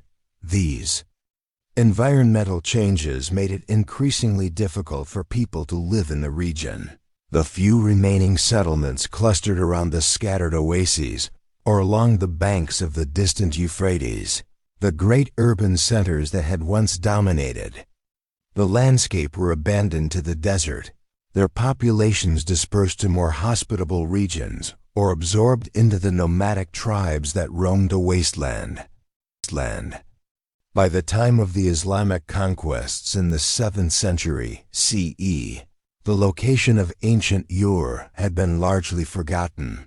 The Arab historians and geographers who wrote about the region made no mention of the buried city, referring instead to the area as simply another part of the great desert that stretched between the rivers. The local Bedouin tribes who grazed their animals in the region during the cooler months had their own names for the mysterious mounds, names that bore no resemblance to the ancient name of Ur. The sand continued its relentless work, burying ever deeper the last traces of the great city. Each sandstorm added another layer to the protective blanket that was slowly forming over the ruins. The process was paradoxical. The same force that was destroying the visible remains of the city was also preserving them for future generations beneath the sand. Protected from the sun and wind, the artifacts and structures of ancient Ur lay waiting for the archaeologists who would eventually uncover them. For more than a millennium, the site of ancient Ur slept beneath the desert sands, its location known only to the Bedouin tribes who occasionally camped in the area during their seasonal migrations. To them, the low mounds that rose from the desert floor were simply landmarks in an otherwise featureless landscape, useful for navigation but of no particular significance. They had their own names for these features. Tel al-Mukhair, the mound of pitch, referring to the bitumen that could sometimes be found in the area. The mounds were not entirely lifeless during the brief rainy season. They would briefly bloom with desert flowers, their colors a stark contrast to the monotonous browns and grays of the surrounding landscape. Hardy shrubs and grasses managed to establish themselves in the loose soil, their roots sometimes penetrating deep enough to encounter the ancient walls and foundations buried below. Birds nested in the crevices and caves that had formed in the weathered surfaces of the mounds, and small mammals made their homes in the spaces between the fallen stones. Occasionally, the winter rains would wash away portions of the sand cover, revealing tantalizing glimpses of the buried structures beneath a fragment of wall here, a piece of carved stone there, the corner of what might once have been a building.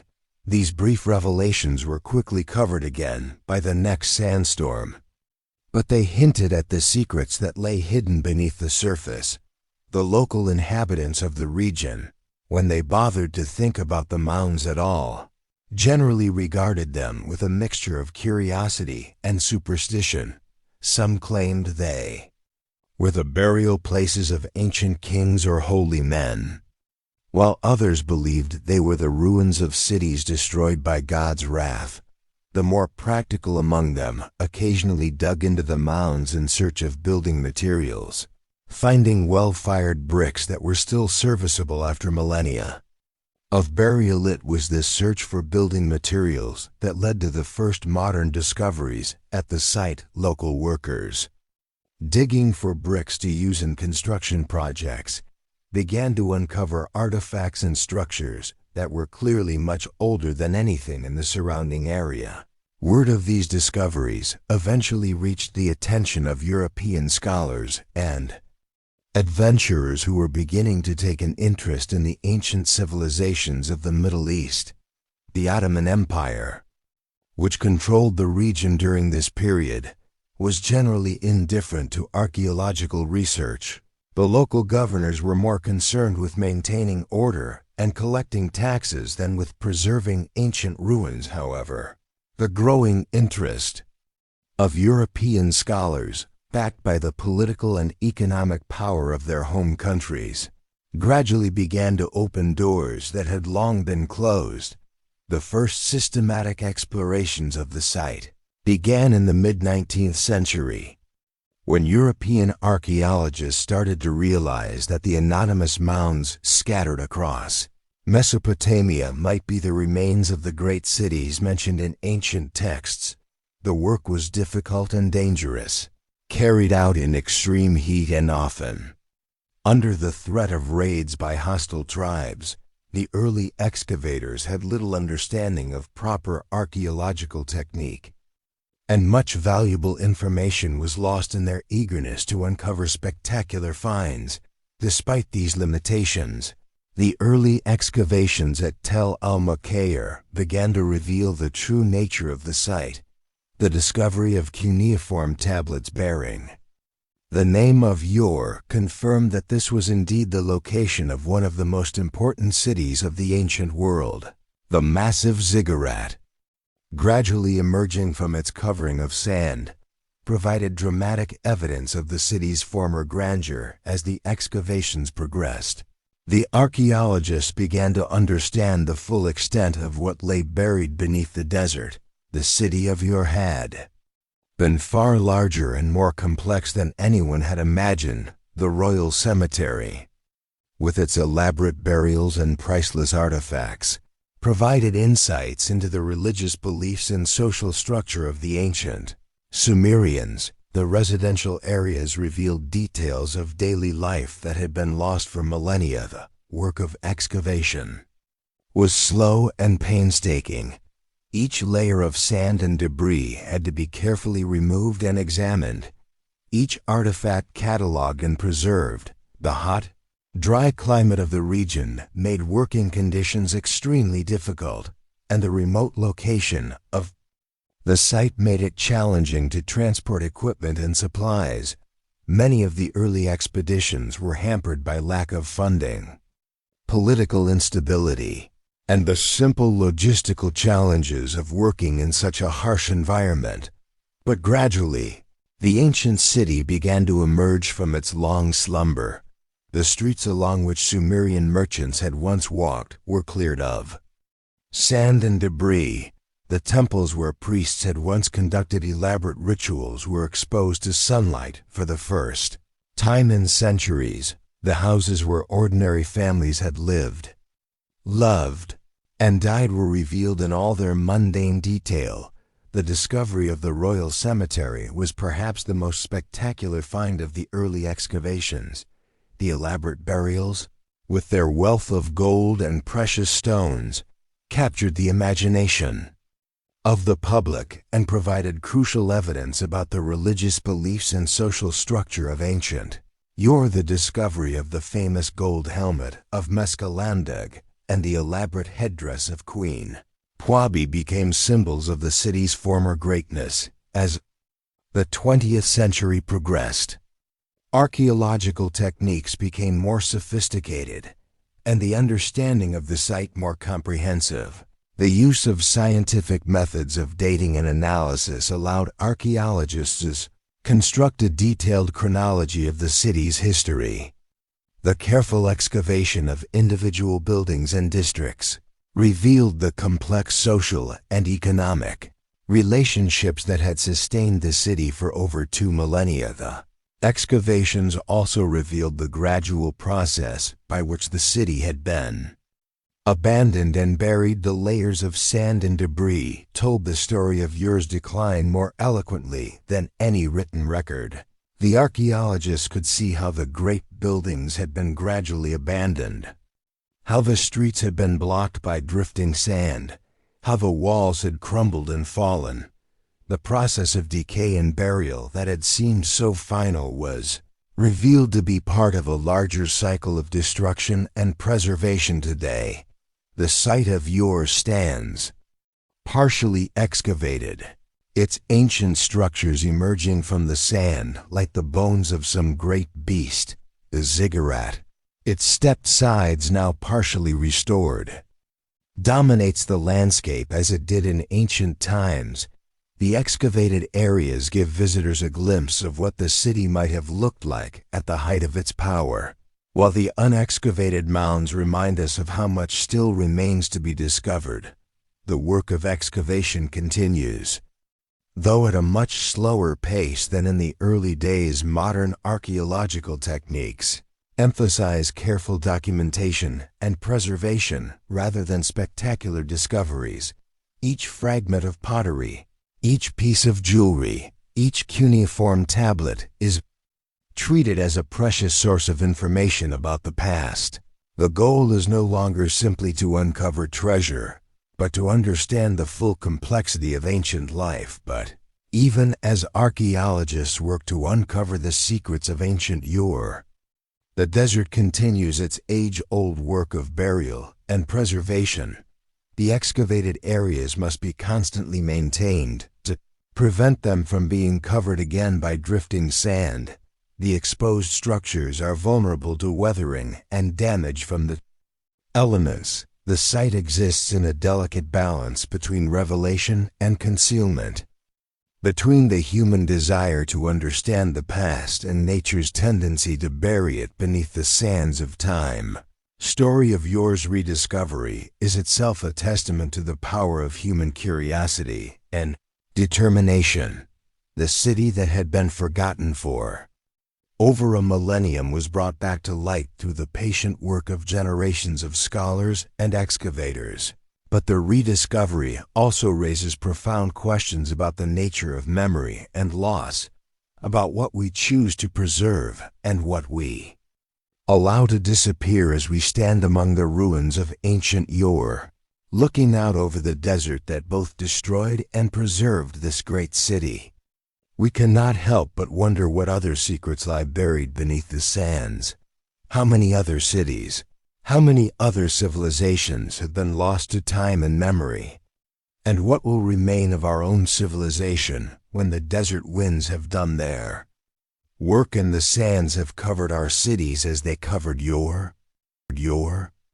The mounds of Ur stand as silent witnesses to the impermanence of human achievement and the enduring power of the natural world.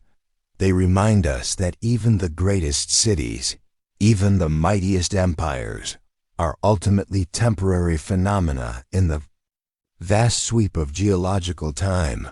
But they also remind us that something always survives, that the human spirit is too stubborn and too curious to allow the past to disappear completely. The desert winds still blow across the site of ancient Ur, carrying with them the dust of ages and the whispers of forgotten voices, but now they also carry the voices of visitors from around the world, people who come to see the ruins and to marvel at the achievements of their distant ancestors.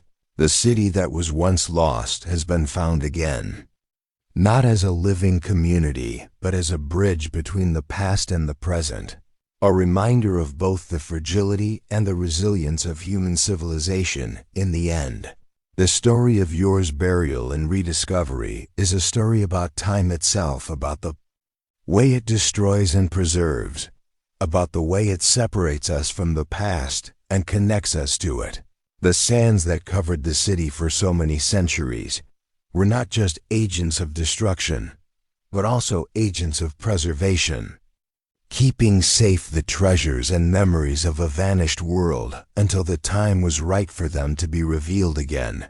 And so the ancient city sleeps on, partially revealed but still largely hidden, waiting for future generations to uncover more of its secrets.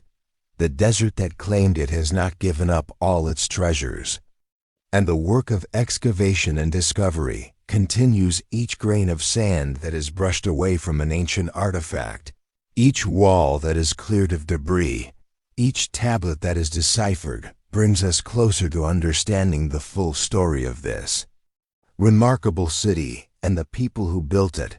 The mounds of Ur stand as monuments, not just to a vanished civilization, but to the eternal human desire to understand our place in the great sweep of history. They remind us that we are part of a story that began long before us and will continue long after we are gone. A story written in stone and clay and bronze, in the rise and fall of cities, in the whispers of the wind across the eternal desert.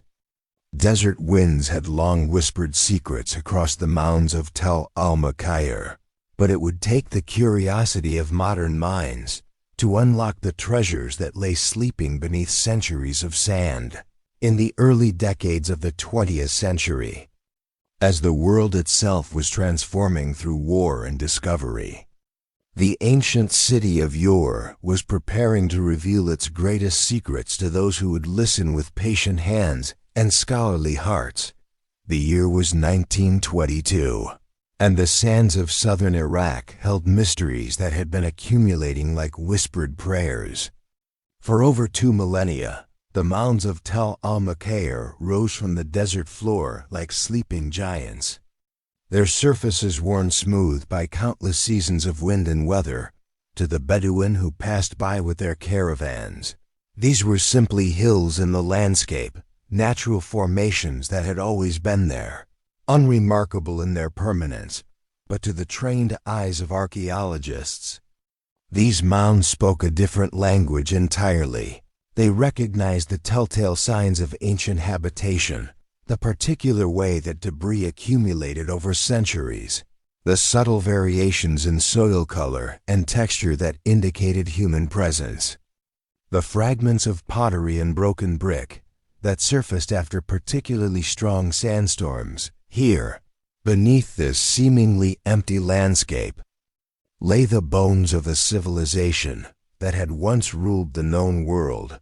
The British Museum and the University of Pennsylvania had joined forces to fund an expedition to these mysterious mounds, driven by reports from earlier explorers who had detected signs of significant archaeological potential.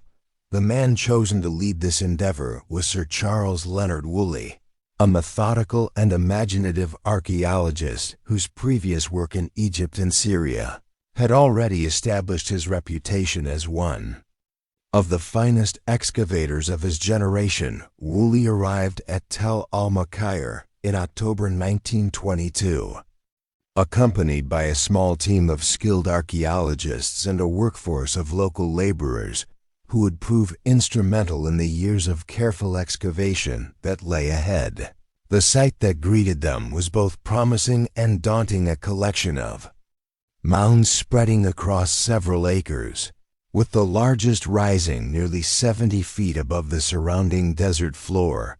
The local Arabs called it Ur, though they had little understanding of the historical significance that name carried. The first seasons of excavation proceeded with the careful patience that marks all successful archaeological work. Woolley and his team began by surveying the site, mapping the various mounds and attempting to understand the relationship between them. They established a grid system that would allow them to record the precise location of every artifact, every wall, every fragment of evidence that emerged from the sand. The work was physically demanding and often tedious. The desert heat was intense. The sand got into everything, and progress could be maddeningly slow. But gradually, as the careful scraping of trowels and brushes removed layer after layer of accumulated debris, the outline of an ancient city began to emerge. Walls appeared, then streets, then the foundations of buildings that had not seen sunlight since the time of the Babylonian Empire. The most dramatic discovery came in the third season of excavation, when Woolley's team began to uncover what would prove to be the royal cemetery of Ur. At first, they found only scattered graves and artifacts, but as they continued to dig, following the subtle clues that only experience could interpret, they began to realize that they were dealing with something extraordinary. The cemetery had been in use for several centuries during the early dynastic period, roughly from 2600 to 2400 BCE, when Ur was at the height of its power and influence. But it was not the age of the graves that made them remarkable, it was their contents, and the startling evidence they provided about the beliefs and practices of Sumerian civilization. First hint of what lay beneath came when the excavators found what appeared to be a mass grave, filled with the skeletons of dozens of individuals who had clearly been buried at the same time. But these were not the victims of war or disease. They were court attendants, soldiers, and servants who had apparently gone willingly to their deaths to accompany their royal masters into the afterlife. As Woolley and his team continued their careful excavation, the full scope of what they were uncovering became clear. These were Not ordinary burials, but elaborate ceremonies of death and devotion that provided unprecedented insight into the religious beliefs and social structures of ancient Mesopotamia. The dead had been laid out in careful order, dressed in their finest clothes and surrounded by the objects they would need in the afterlife. The most spectacular of these discoveries was the tomb of Queen Pwabi, one of the few royal graves that had escaped the attention of ancient tomb robbers. The queen's body had been placed in a stone chamber deep beneath the earth, surrounded by a wealth of grave goods that spoke of both her earthly power and her expected status in the world beyond death. Her skull was crowned with an elaborate golden headdress, its delicate leaves and flowers crafted with such skill that they seemed to capture the very essence of life in precious metal. Around her neck were multiple strands of gold and lapis lazuli beads, each one perfectly carved and polished to catch the light. Her fingers were rings of gold and silver, and her body was wrapped in a robe whose fabric had long since decayed, but which had been held in place by hundreds of tiny golden ornaments. But it was not just the queen's personal treasures that made the discovery so remarkable. Arranged around her tomb were the bodies of her entire court ladies in waiting, musicians, soldiers, and servants who had joined her in death. They had been arranged in careful order, each one dressed in ceremonial clothing and accompanied by the symbols of their office. The musicians still held their instruments, the soldiers their weapons, the servants the tools of their trade. The evidence suggested that these people had participated willingly in their own deaths, probably by drinking poison, in order to continue serving their queen in the afterlife. This was not the result of violence or coercion, but of a religious belief so powerful that it could overcome the natural human desire for life.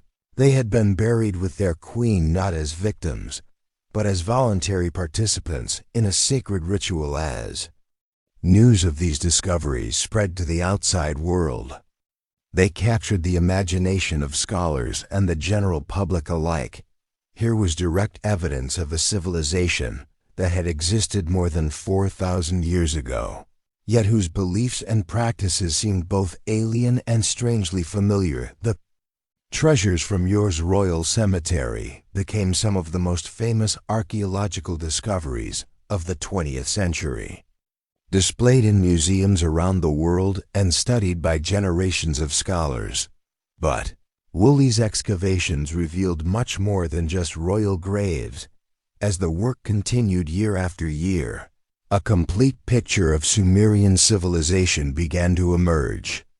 From the sand, the team uncovered residential districts where ordinary people had lived and worked, workshops where craftsmen had created beautiful objects, temples where priests had conducted elaborate rituals, and administrative buildings where scribes had kept the records that made civilization possible. Each discovery added another piece to the puzzle of how the world's first cities had functioned. They found evidence of sophisticated drainage systems, of streets paved with bitumen, of houses built with advanced architectural techniques that would not be seen again for centuries. The tablets that emerged from the ruins contained everything from religious texts to business contracts, from school exercises to love songs, providing an intimate glimpse into the daily lives of people who had been dead for millennia. Among the most significant discoveries at Ur were the thousands of cuneiform tablets that emerged from the ruins. These small clay documents, covered with the wedge-shaped writing that had been invented in Mesopotamia, contained a wealth of information about every aspect of Sumerian life, but perhaps none was more important than the collection of tablets that told the story of the Great Flood, a narrative that would prove to have profound implications for understanding the development of human civilization. The flood story found at Ur's not unique versions of it appeared throughout Mesopotamian literature.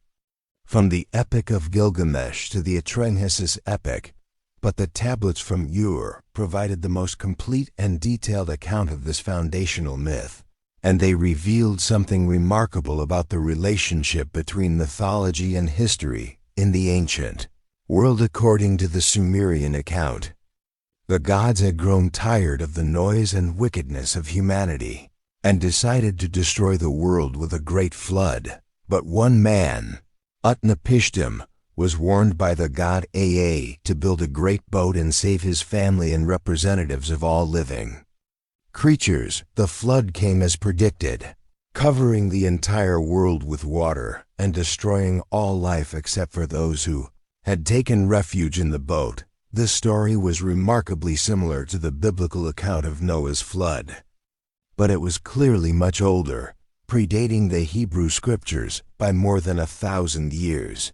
The discovery of these tablets provided compelling evidence that many of the stories that had been transmitted through religious tradition had their origins in the earliest civilizations of Mesopotamia, but the flood story was significant for another reason as well.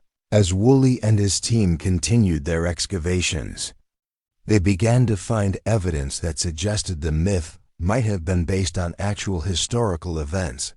Deep in the archaeological layers of Ur, they discovered a thick deposit of water-laid clay that seemed to represent a massive flood that had occurred sometime around 2900 BCE. This flood layer was not unique to Ur.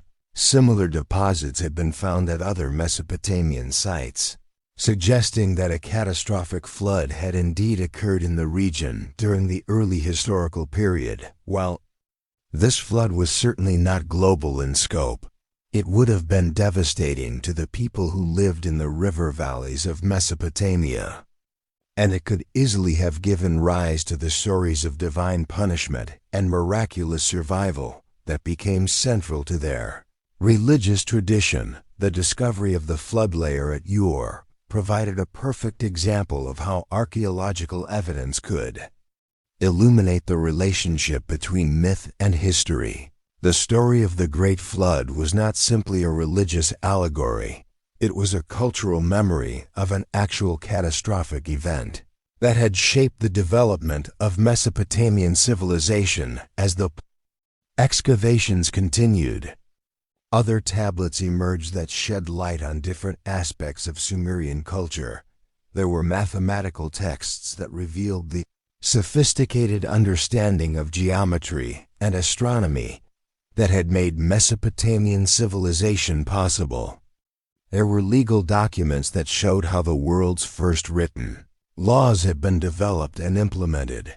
There were literary works that demonstrated the high level of artistic achievement that had been reached in the world's earliest cities. One of the most touching discoveries was a collection of school tablets that had been used by young scribes learning to write.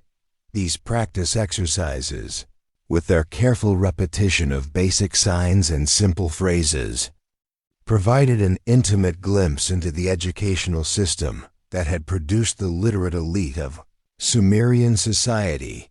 The tablets showed the mistakes and corrections of students who had been dead for 4,000 years, yet whose struggles to master the complexities of written language seemed remarkably familiar. The scribal schools of Ur had been among the most advanced educational institutions in the ancient world. Students began their training at a young age, spending years learning to read and write the hundreds of signs that made up the cuneiform script. They studied mathematics, astronomy, law, and literature, preparing themselves for careers as administrators, priests, and scholars in the complex bureaucracy that governed Sumerian civilization. The tablets from these schools revealed the curriculum that had been followed, the textbooks that had been used, and even the names of individual teachers and students.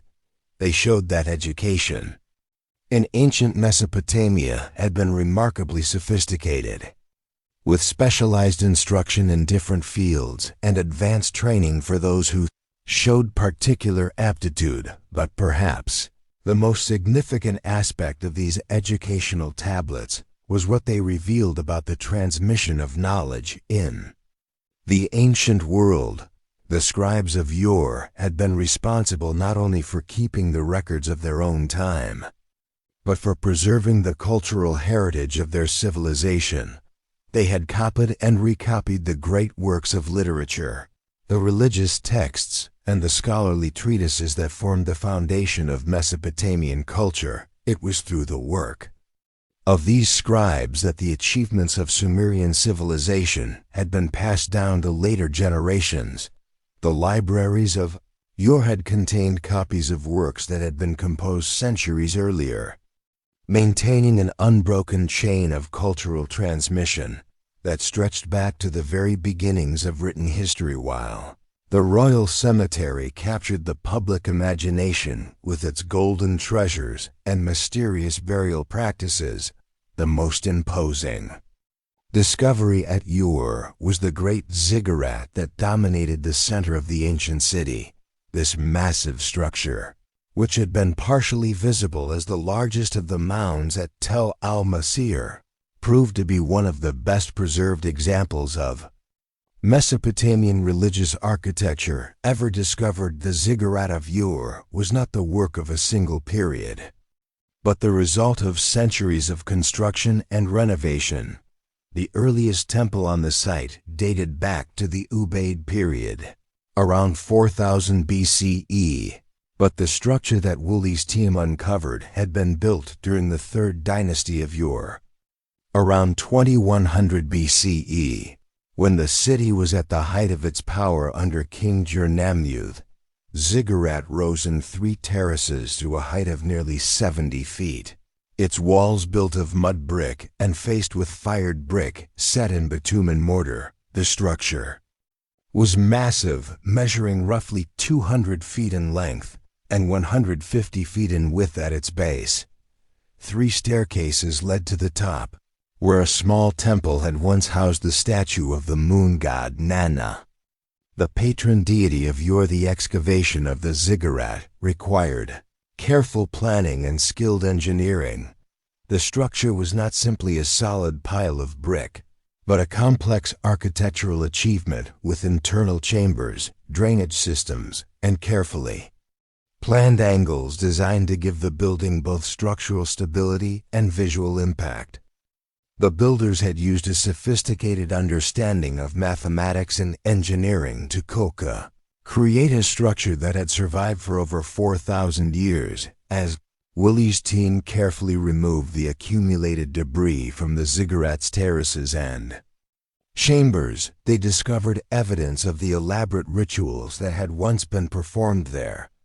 The temple at the top had contained a sacred bed where the god Nana was believed to rest, and where the king would participate in annual ceremonies designed to ensure the fertility of the land and the prosperity of the people. The walls of the ziggurat were decorated with elaborate reliefs and inscriptions that told the story of its construction and the religious beliefs that had inspired it. King Ur-Nammu had commissioned the building as an act of devotion to the gods, and the inscriptions made clear that he saw it as a way of ensuring divine favor for his kingdom. The discovery of the ziggurat provided compelling evidence of the central role that religion had played in Mesopotamian civilization. This was not simply a place of worship, but the symbolic center of the entire city, the point where earth and heaven met, where the gods could descend to interact with mortals, and where human prayers could rise to reach the divine realm. The ziggurat also revealed important information about the social and economic organization of Sumerian society. The construction of such a massive structure would have required the coordinated effort of thousands of workers over many years. It would have needed skilled architects and engineers, specialized craftsmen to create the decorative elements, and a vast workforce to quarry, transport, and lay the millions of bricks required. The organization of this effort would have required sophisticated administrative systems, careful planning, and the ability to mobilize resources on a scale that few civilizations have ever achieved. The very existence of the ziggurat testified to the advanced level of social organization that had been reached in ancient Mesopotamia. But the ziggurat was also significant for what it revealed about the relationship between religious and political power in ancient Mesopotamia. The kings who built these structures were not just political leaders, but religious figures who served as intermediaries between the gods and the people. The ziggurat was both a temple and a palace, a place where divine authority was translated into earthly power. As the excavation of the ziggurat continued, Woolley's team discovered evidence of the complex rituals that had been performed there. There were altars where sacrifices had been offered, chambers where sacred objects had been stored, and areas where priests had conducted the elaborate ceremonies that maintained the relationship between the human and divine worlds. The most impressive discovery was a series of foundation deposits that had been buried beneath the ziggurat when it was built. These deposits contained precious objects, inscribed tablets, and symbolic items that were meant to ensure the building's stability and divine protection. The tablets recorded the names of the kings who had built the structure, the gods to whom it was dedicated, and the ceremonies that had been performed at its consecration. The foundation deposits also contained evidence of the mathematical and astronomical knowledge that had been used in the ziggurat's construction. The builders had carefully oriented this structure to align with celestial events, and they had used precise mathematical ratios to ensure that the building's proportions were both aesthetically pleasing and structurally sound. Discovery of the ziggurat at Ur provided archaeologists with their most complete picture of Mesopotamian religious architecture. The structure served as a model for understanding similar buildings at other sites, and it revealed the sophisticated engineering and architectural techniques that had been developed in the world's first cities. Beyond the dramatic discoveries of the royal cemetery and the Great Ziggurat, Woolley's excavations at Ur revealed a treasure trove of artifacts that illuminated every aspect of Sumerian life. These objects, ranging from simple household items to elaborate works of art, provided an unprecedented glimpse into the daily existence of the people who had created the world's first urban civilization. The workshops of Ur had produced goods that were traded throughout the ancient world. Excavations revealed evidence of skilled craftsmen who had worked with gold, silver, copper, and bronze, creating both practical objects and elaborate decorative pieces. The metal workers of Ur had developed sophisticated techniques for casting, hammering, and decorating metal objects, producing items of remarkable beauty and technical sophistication. One of the most impressive discoveries was a collection of musical instruments from the royal cemetery. These included lyres, harps, and flutes that had been buried with the court musicians who had accompanied Queen Pwabi and other royalty into the afterlife. Instruments were decorated with elaborate inlays and precious metals, and some were topped with golden animal heads that seemed to capture the very essence of musical expression. The discovery of these instruments provided valuable information about the role of music in Sumerian society. Music had clearly been an important part of religious ceremonies, royal court life, and probably the daily existence of ordinary people. The sophistication of the instruments suggested that musical performance had reached a high level of artistic achievement in ancient Mesopotamia. The excavations also revealed evidence of the advanced textile production that had been one of Ur's major industries, while the organic materials themselves had long since decayed. The excavators found spindles, looms, and other tools used in textile production. as well as impressions of fabric preserved in the corrosion of metal objects.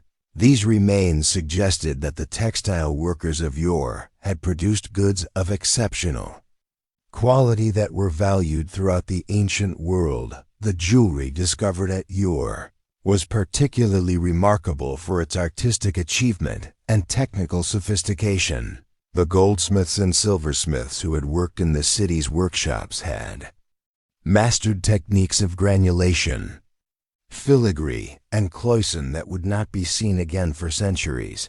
They had created earrings, necklaces, bracelets, and rings that demonstrated both technical skill and artistic vision. Most famous piece of jewelry from Ur was Queen Pwabi's golden headdress, with its delicate leaves and flowers that seemed to capture the beauty of a garden in precious metal. But equally impressive were the simpler pieces worn by the queen's attendants, which showed that even those of lower rank had access to beautiful and well-crafted ornaments. The discovery of these jewelry pieces provided important information about the social hierarchy of Sumerian society. The quality and quantity of jewelry varied clearly with social rank, but even those of modest status had access to decorative objects that demonstrated the prosperity of the city as a whole. Excavations also revealed evidence of the sophisticated artistic traditions that had flourished in Ur. The excavators found stone sculptures, cylinder seals, and decorative objects that demonstrated the high level of artistic achievement that had been reached in the city. These works of art were not merely decorative, but served important religious and social functions in Sumerian society. The cylinder seals discovered at Ur were particularly significant, as they provided insight into both the artistic traditions and the administrative practices of the city. These small stone cylinders, carved with elaborate scenes and inscriptions, were used to mark official documents and to identify their owners. Each seal was unique, and the scenes carved on them often depicted religious ceremonies, mythological events, or scenes from daily life. The seals found at Ur showed the remarkable skill of the engravers who had created them, working with tiny tools on stones no larger than a person's thumb. They had created intricate scenes that told complex stories and demonstrated sophisticated artistic technique. The seals were both practical objects and works of art, serving essential functions in the administration of the city while also expressing the artistic vision of their creators. The pottery discovered at Ur revealed another aspect of the city's artistic achievement. The potters who had worked in the city's workshops had created both practical vessels for daily use and elaborate ceremonial pieces that demonstrated exceptional skill and artistic vision. The pottery showed evidence of advanced techniques, including the use of potter's wheels, kiln-fired ceramics, and sophisticated glazing methods. The most impressive pottery pieces were the large storage jars and ceremonial vessels that had been used in the temples and palaces of Ur. These objects were often decorated with elaborate geometric patterns or figurative scenes that demonstrated the high level of artistic achievement that had been reached in the city. The Kodi excavations also revealed evidence of the advanced engineering and architectural techniques that had been developed in Ur. The city's builders had created sophisticated drainage systems, paved streets, and multi-story buildings that demonstrated a thorough understanding of construction techniques and urban planning. The houses of Ur were built around central courtyards, with rooms arranged to provide both privacy and efficient use of space. The buildings were constructed of mud brick, but they were often faced with fired brick and decorated with elaborate architectural elements that demonstrated both technical skill and artistic vision. The discovery of these architectural remains provided important information about the daily life of the people who had lived in Ur. The houses showed evidence of comfortable living conditions. With built-in furniture, efficient lighting systems, and sophisticated ventilation, the people of yore had clearly enjoyed a high standard of living that was made possible by the prosperity of their city. As Proflius, the years of excavation at Ur continued. Woolley and his team gradually pieced together a comprehensive picture of what life had been like in the world's first cities. The discoveries at Ur were not just important for what they revealed about ancient Mesopotamia, but for what they demonstrated about the fundamental nature of human civilization. The excavations showed that the basic patterns of urban life had been established in Mesopotamia more than 5,000 years ago. The cities of ancient Sumer had contained the same essential elements that characterize urban centers today: specialized craftsmen, complex administrative systems, religious institutions, educational facilities, and elaborate social hierarchies. The people of Ur had faced many of the same challenges that confront urban societies today.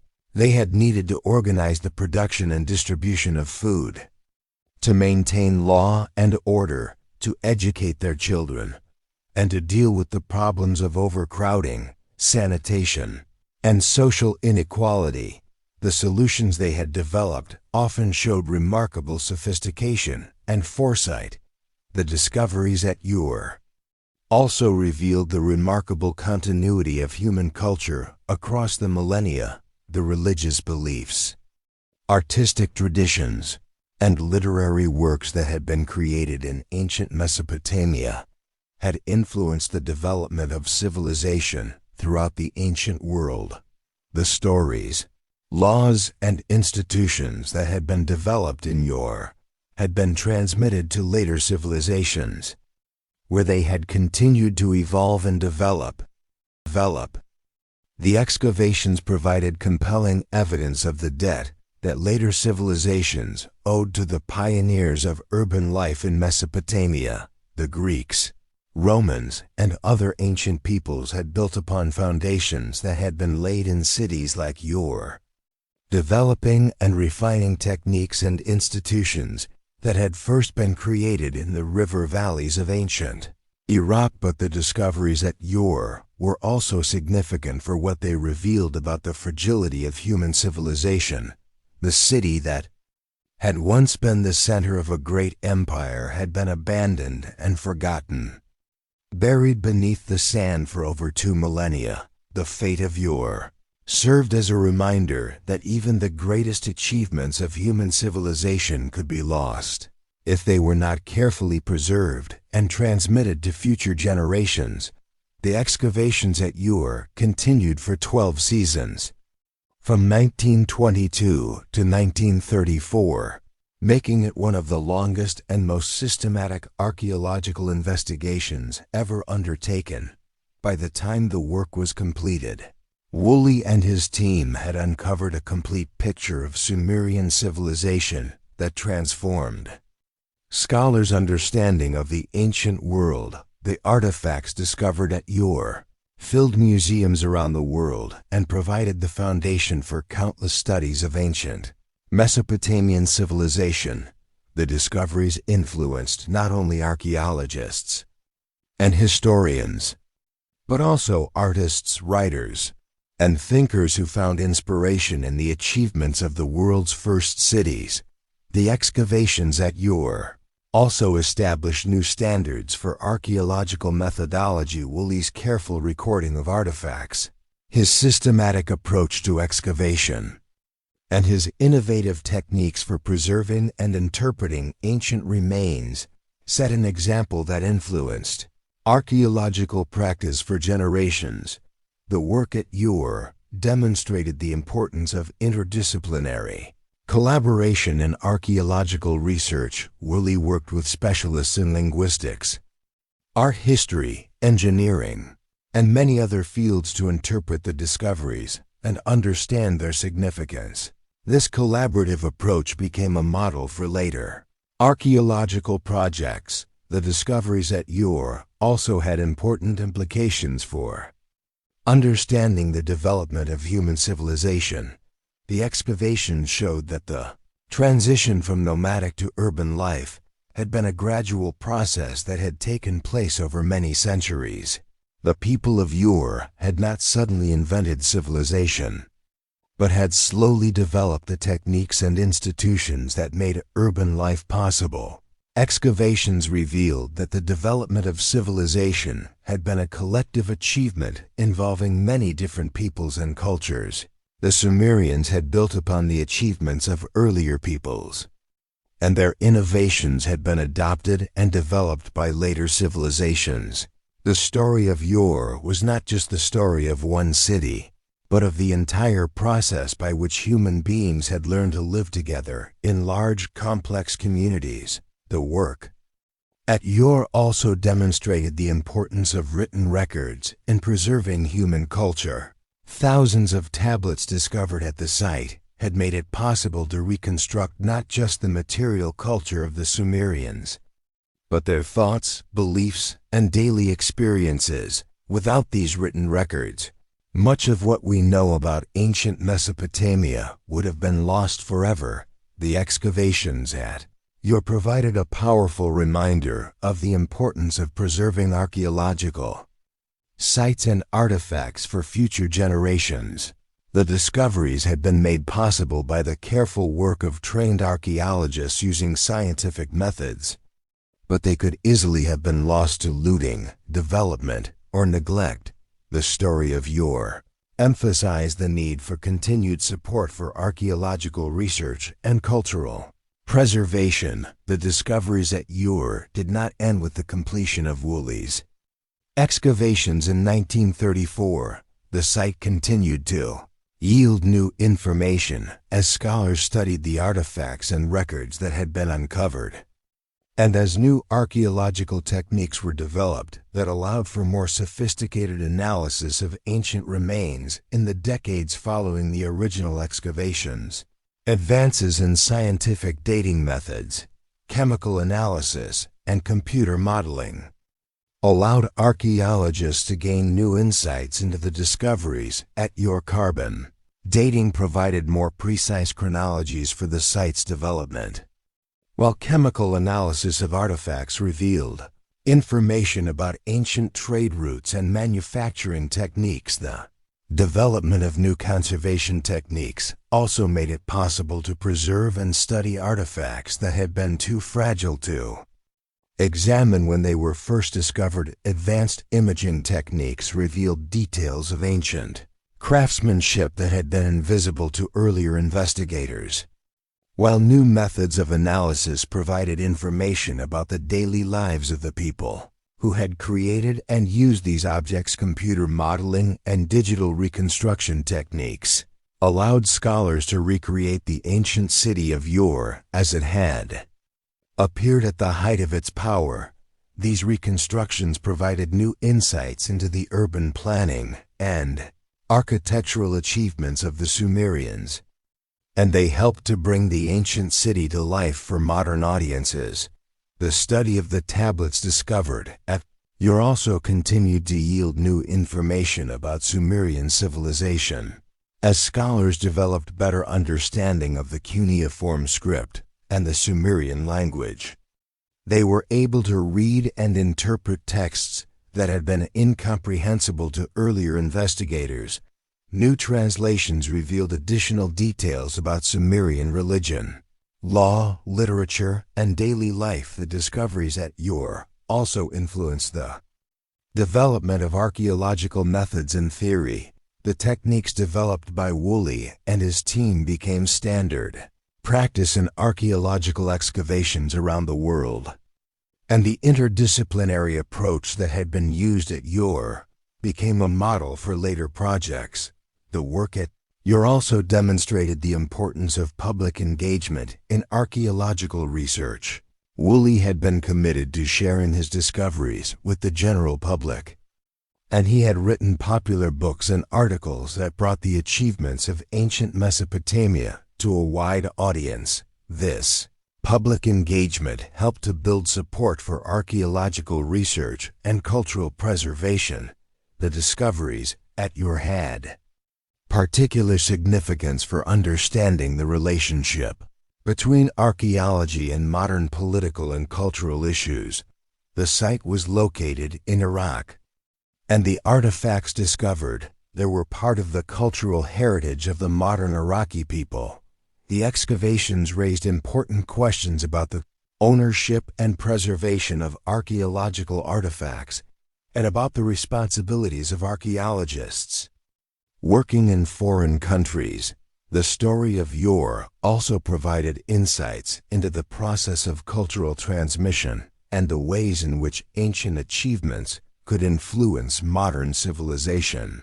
The discoveries at Ur showed how the innovations of ancient Mesopotamia had been transmitted to later civilizations, and how they continued to influence modern life in ways that were often unrecognized. The excavations at Ur also demonstrated the importance of international cooperation in archaeological research. The joint British-American expedition that had excavated the site had shown how scholars from different countries could work together to advance human knowledge and understanding. This spirit of international cooperation became increasingly important as archaeological research became more complex and expensive. The discoveries at Ur also had important implications for understanding the development of human technology and social organization. The excavations showed how the basic technologies and institutions of civilization had been developed in ancient Mesopotamia, and how these innovations had spread to other parts of the world. The work at Ur also provided insights into the environmental challenges that had faced ancient civilizations. The excavations revealed evidence of climate change, river diversion, and other environmental factors that had influenced the development and decline of the city. These discoveries were particularly relevant to modern concerns about environmental sustainability and the impact of human activity on natural systems. Legacy of Ur extended far beyond the academic world. The discoveries had captured the imagination of artists, writers, and filmmakers who found inspiration in the achievements and mysteries of ancient Mesopotamia. The golden treasures of Queen Puabi, the mysterious ritual deaths in the royal cemetery, and the imposing ziggurat had all become part of popular culture. The excavations at Ur also influenced the development of museums and cultural institutions around the world. The artifacts discovered at the site were distributed to museums in Britain, the United States, and Iraq, where they became the centerpieces of major exhibitions about ancient Mesopotamia. These displays helped to educate the public about the achievements of early civilization and the importance of archaeological research. The story of Ur also provided important lessons about the relationship between past and present. The discovery showed how ancient achievements could be recovered and understood through careful scientific investigation. But they also demonstrated the fragility of human cultural heritage and the importance of preserving it for future generations. The excavations at Ur represented a triumph of human curiosity and determination. The patient work of archaeologists over many years had recovered the story of a civilization that had been lost for over 2 millennia, and had made it possible for modern people to understand and appreciate the achievements of their ancient predecessors. The discoveries at Ur also provided a powerful reminder of the continuity of human experience across time and space. The people who had lived in ancient Ur had faced many of the same challenges and opportunities that confront modern societies, and their solutions often showed remarkable wisdom and insight. The legacy of Ur continued to influence archaeological research and cultural understanding. Long after the original excavations had ended, the site remained an important destination. for scholars and tourists. And new discoveries continued to be made as archaeological techniques advanced and new areas of the site were explored. Story of Ur also provided important insights into the process of historical understanding. The excavations had shown how careful investigation could recover detailed information about ancient civilizations. But they had also revealed the limitations of archaeological evidence and the importance of interpreting discoveries within their proper historical context. Discoveries at Ur represented one of the greatest achievements in the history of archaeology.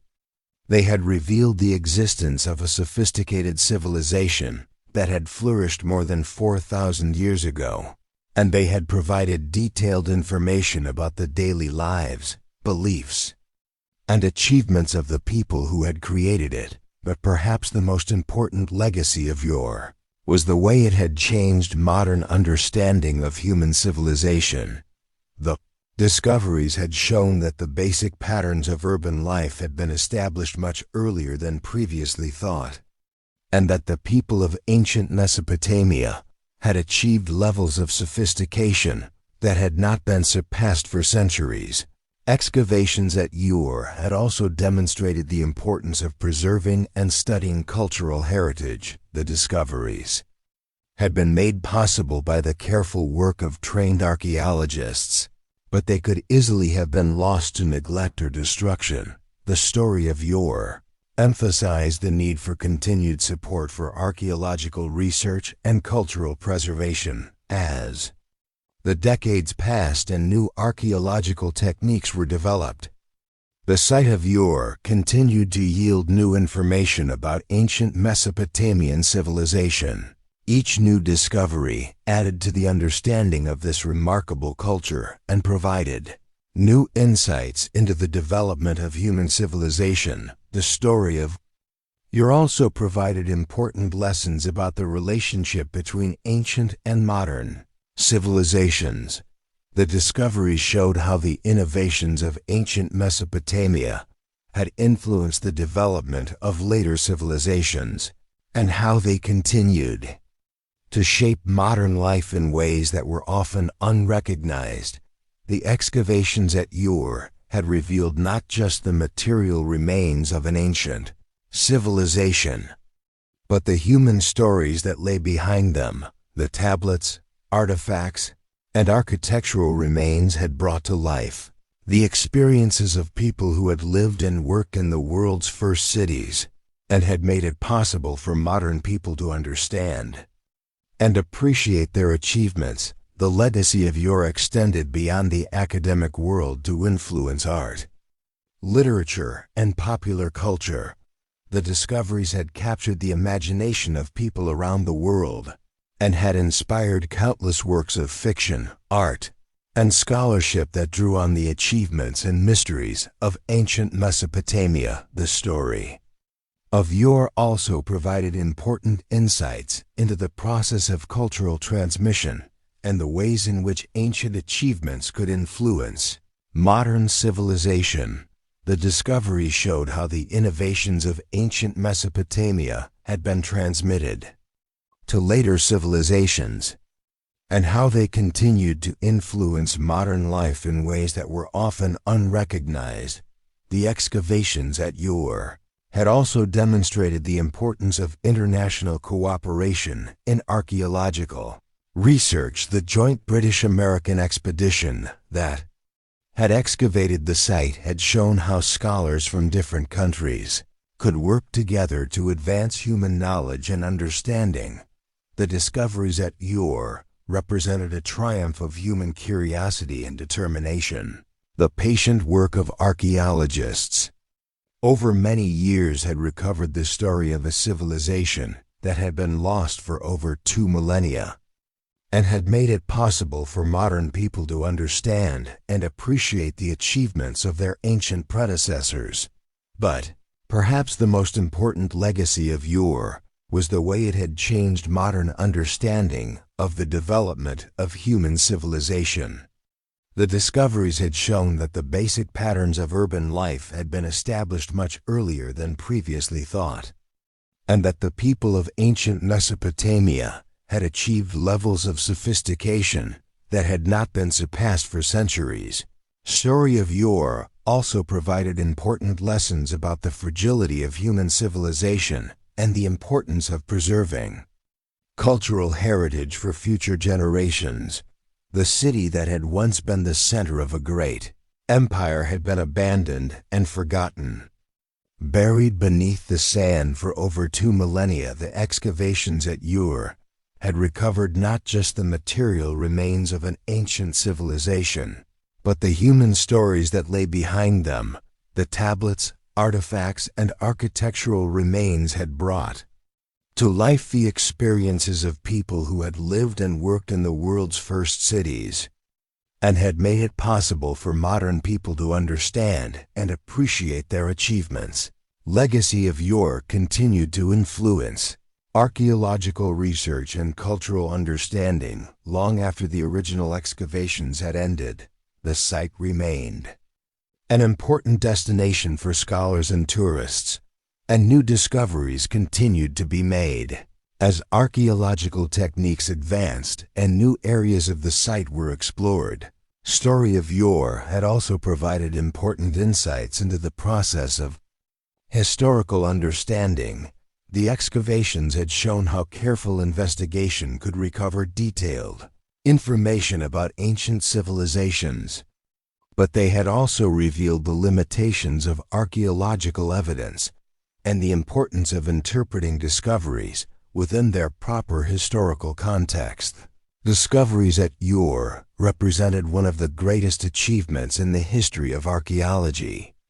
They had revealed the existence of a sophisticated civilization that had flourished more than 4,000 years ago, and they had provided detailed information about the daily lives, beliefs, and achievements of the people who had created it. As the years passed and new generations of scholars took up the study of ancient Mesopotamia, the discoveries at Ur continued to provide new insights and inspiration.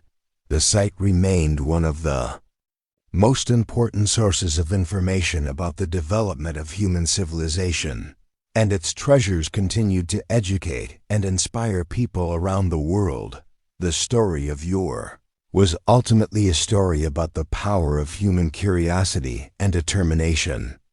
The ancient Sumerians had created a remarkable civilization in the challenging environment of Mesopotamia, and modern archaeologists had recovered their achievements through patient and careful investigation. The discoveries at Ur had shown that the basic patterns of human civilization had been established much earlier than previously thought, and that the people of ancient Mesopotamia had achieved levels of sophistication that had not been surpassed for centuries. The story of Ur was a reminder of the remarkable achievements of which human beings are capable, and of the importance of preserving and transmitting cultural heritage to future generations. The excavations at Ur had also demonstrated the importance of scientific methods in archaeological research. The careful recording and analysis of artifacts, the systematic approach to excavation, and the interdisciplinary collaboration that had characterized the work at Ur had set new standards for archaeological practice. The legacy of Ur extended far beyond the academic world to influence art, literature, and popular culture. The discoveries had captured the imagination of people around the world, and had inspired countless works that drew on the achievements and mysteries of ancient Mesopotamia. The story of Ur also provided important lessons about the relationship between ancient and modern civilizations. The discoveries showed how the innovations of ancient Mesopotamia had influenced the development of later civilizations, and how they continued to shape modern life in ways that were often unrecognized. But perhaps the most important legacy of Ur was the way it had changed modern understanding of human civilization. The discoveries had revealed that the basic patterns of urban life had been established in Mesopotamia more than 5,000 years ago, and that the people of ancient Sumer had created sophisticated solutions to the challenges of living in large, complex communities. The excavations at Ur had recovered not just the material remains of an ancient civilization, but the human stories that lay behind them. The tablets, artifacts, and architectural remains had brought to life the experiences of people who had lived and worked in the world's first cities, making it possible for modern people to understand and appreciate their achievements across the vast expanse of time. And so the ancient city of Ur, which had slept beneath the desert sands for over 2 millennia, had been awakened by the patient work of archaeologists and scholars. Its voices had been heard again, its stories retold, its achievements celebrated. The lost city had been found, and in finding it, humanity had rediscovered part of its own deepest heritage. The treasures of Ur now rest in museums around the world, where they continue to educate and inspire new generations. The golden headdress of Queen Pwabi, the musical instruments of her court, the tablets that preserve the earliest written literature, and the countless other artifacts that emerged from the sand all serve as testament to the remarkable achievements of the world's first urban civilization. But the true treasure of Ur is not gold or silver, not lapis lazuli or precious stones. It is the knowledge that has been recovered, the understanding that has been gained, the connection that has been established between past and present. The excavations at Ur have shown that the achievements of ancient Mesopotamia are not merely historical curiosities, but fundamental contributions to the development of human civilization that continue to influence our world today. The story of Ur is ultimately a story about memory and forgetting, about loss and recovery, about the power of time to both destroy and preserve. The city that had once been the center of a great empire had been abandoned and forgotten, its very existence erased from human memory. But through the patient work of archaeologists and scholars, its story has been recovered and retold, its achievements celebrated and understood. The discoveries at Ur have reminded us that human civilization is both fragile and enduring, that the greatest achievements can be lost but also recovered, that the past is never truly dead but lives on in the present in ways both seen and unseen. The ancient city of Ur, which had slept beneath the desert sands for so long, has awakened to speak again across the centuries, its voice joining the great chorus of human history that continues to echo through time in the silence of the desert. Beneath layers of sand and time, the voices of ancient Ur whisper still. They speak of kings and queens, of gods and mortals, of dreams built in brick and devotion carved in stone. The wind carries their words across the centuries, and those who listen with patient hearts can hear the echo of humanity's first song, the song of civilization itself. Born in the fertile valleys of Mesopotamia and echoing still in the cities of today, the treasures may lie in distant museums, the ziggurats may crumble to dust, but the legacy of Ur endures in every written word, in every law that protects the innocent, in every prayer that rises to heaven, in every story that binds us together as human beings. Something of ancient Ur lives on. The lost city has been found, and in finding it, we have found something of ourselves beneath the stars that once guided Sumerian traders across the desert, beneath the same moon that Nana blessed from his ziggurat throne. The ancient city sleeps again, but its dreams are no longer lost. They have been recovered, retold, and remembered, and in that remembering, the true treasure of Ur has been revealed. Not gold or silver, but the imperishable gift of human memory, the power to preserve the past and carry it forward into the future. Wind still blows across the mounds of Tel el-Makayar, and if you listen carefully, you can hear it whisper the name that has echoed through the millennia. Ur, the city of the first dawn, the place where civilization learned to write its name in the sand of eternity.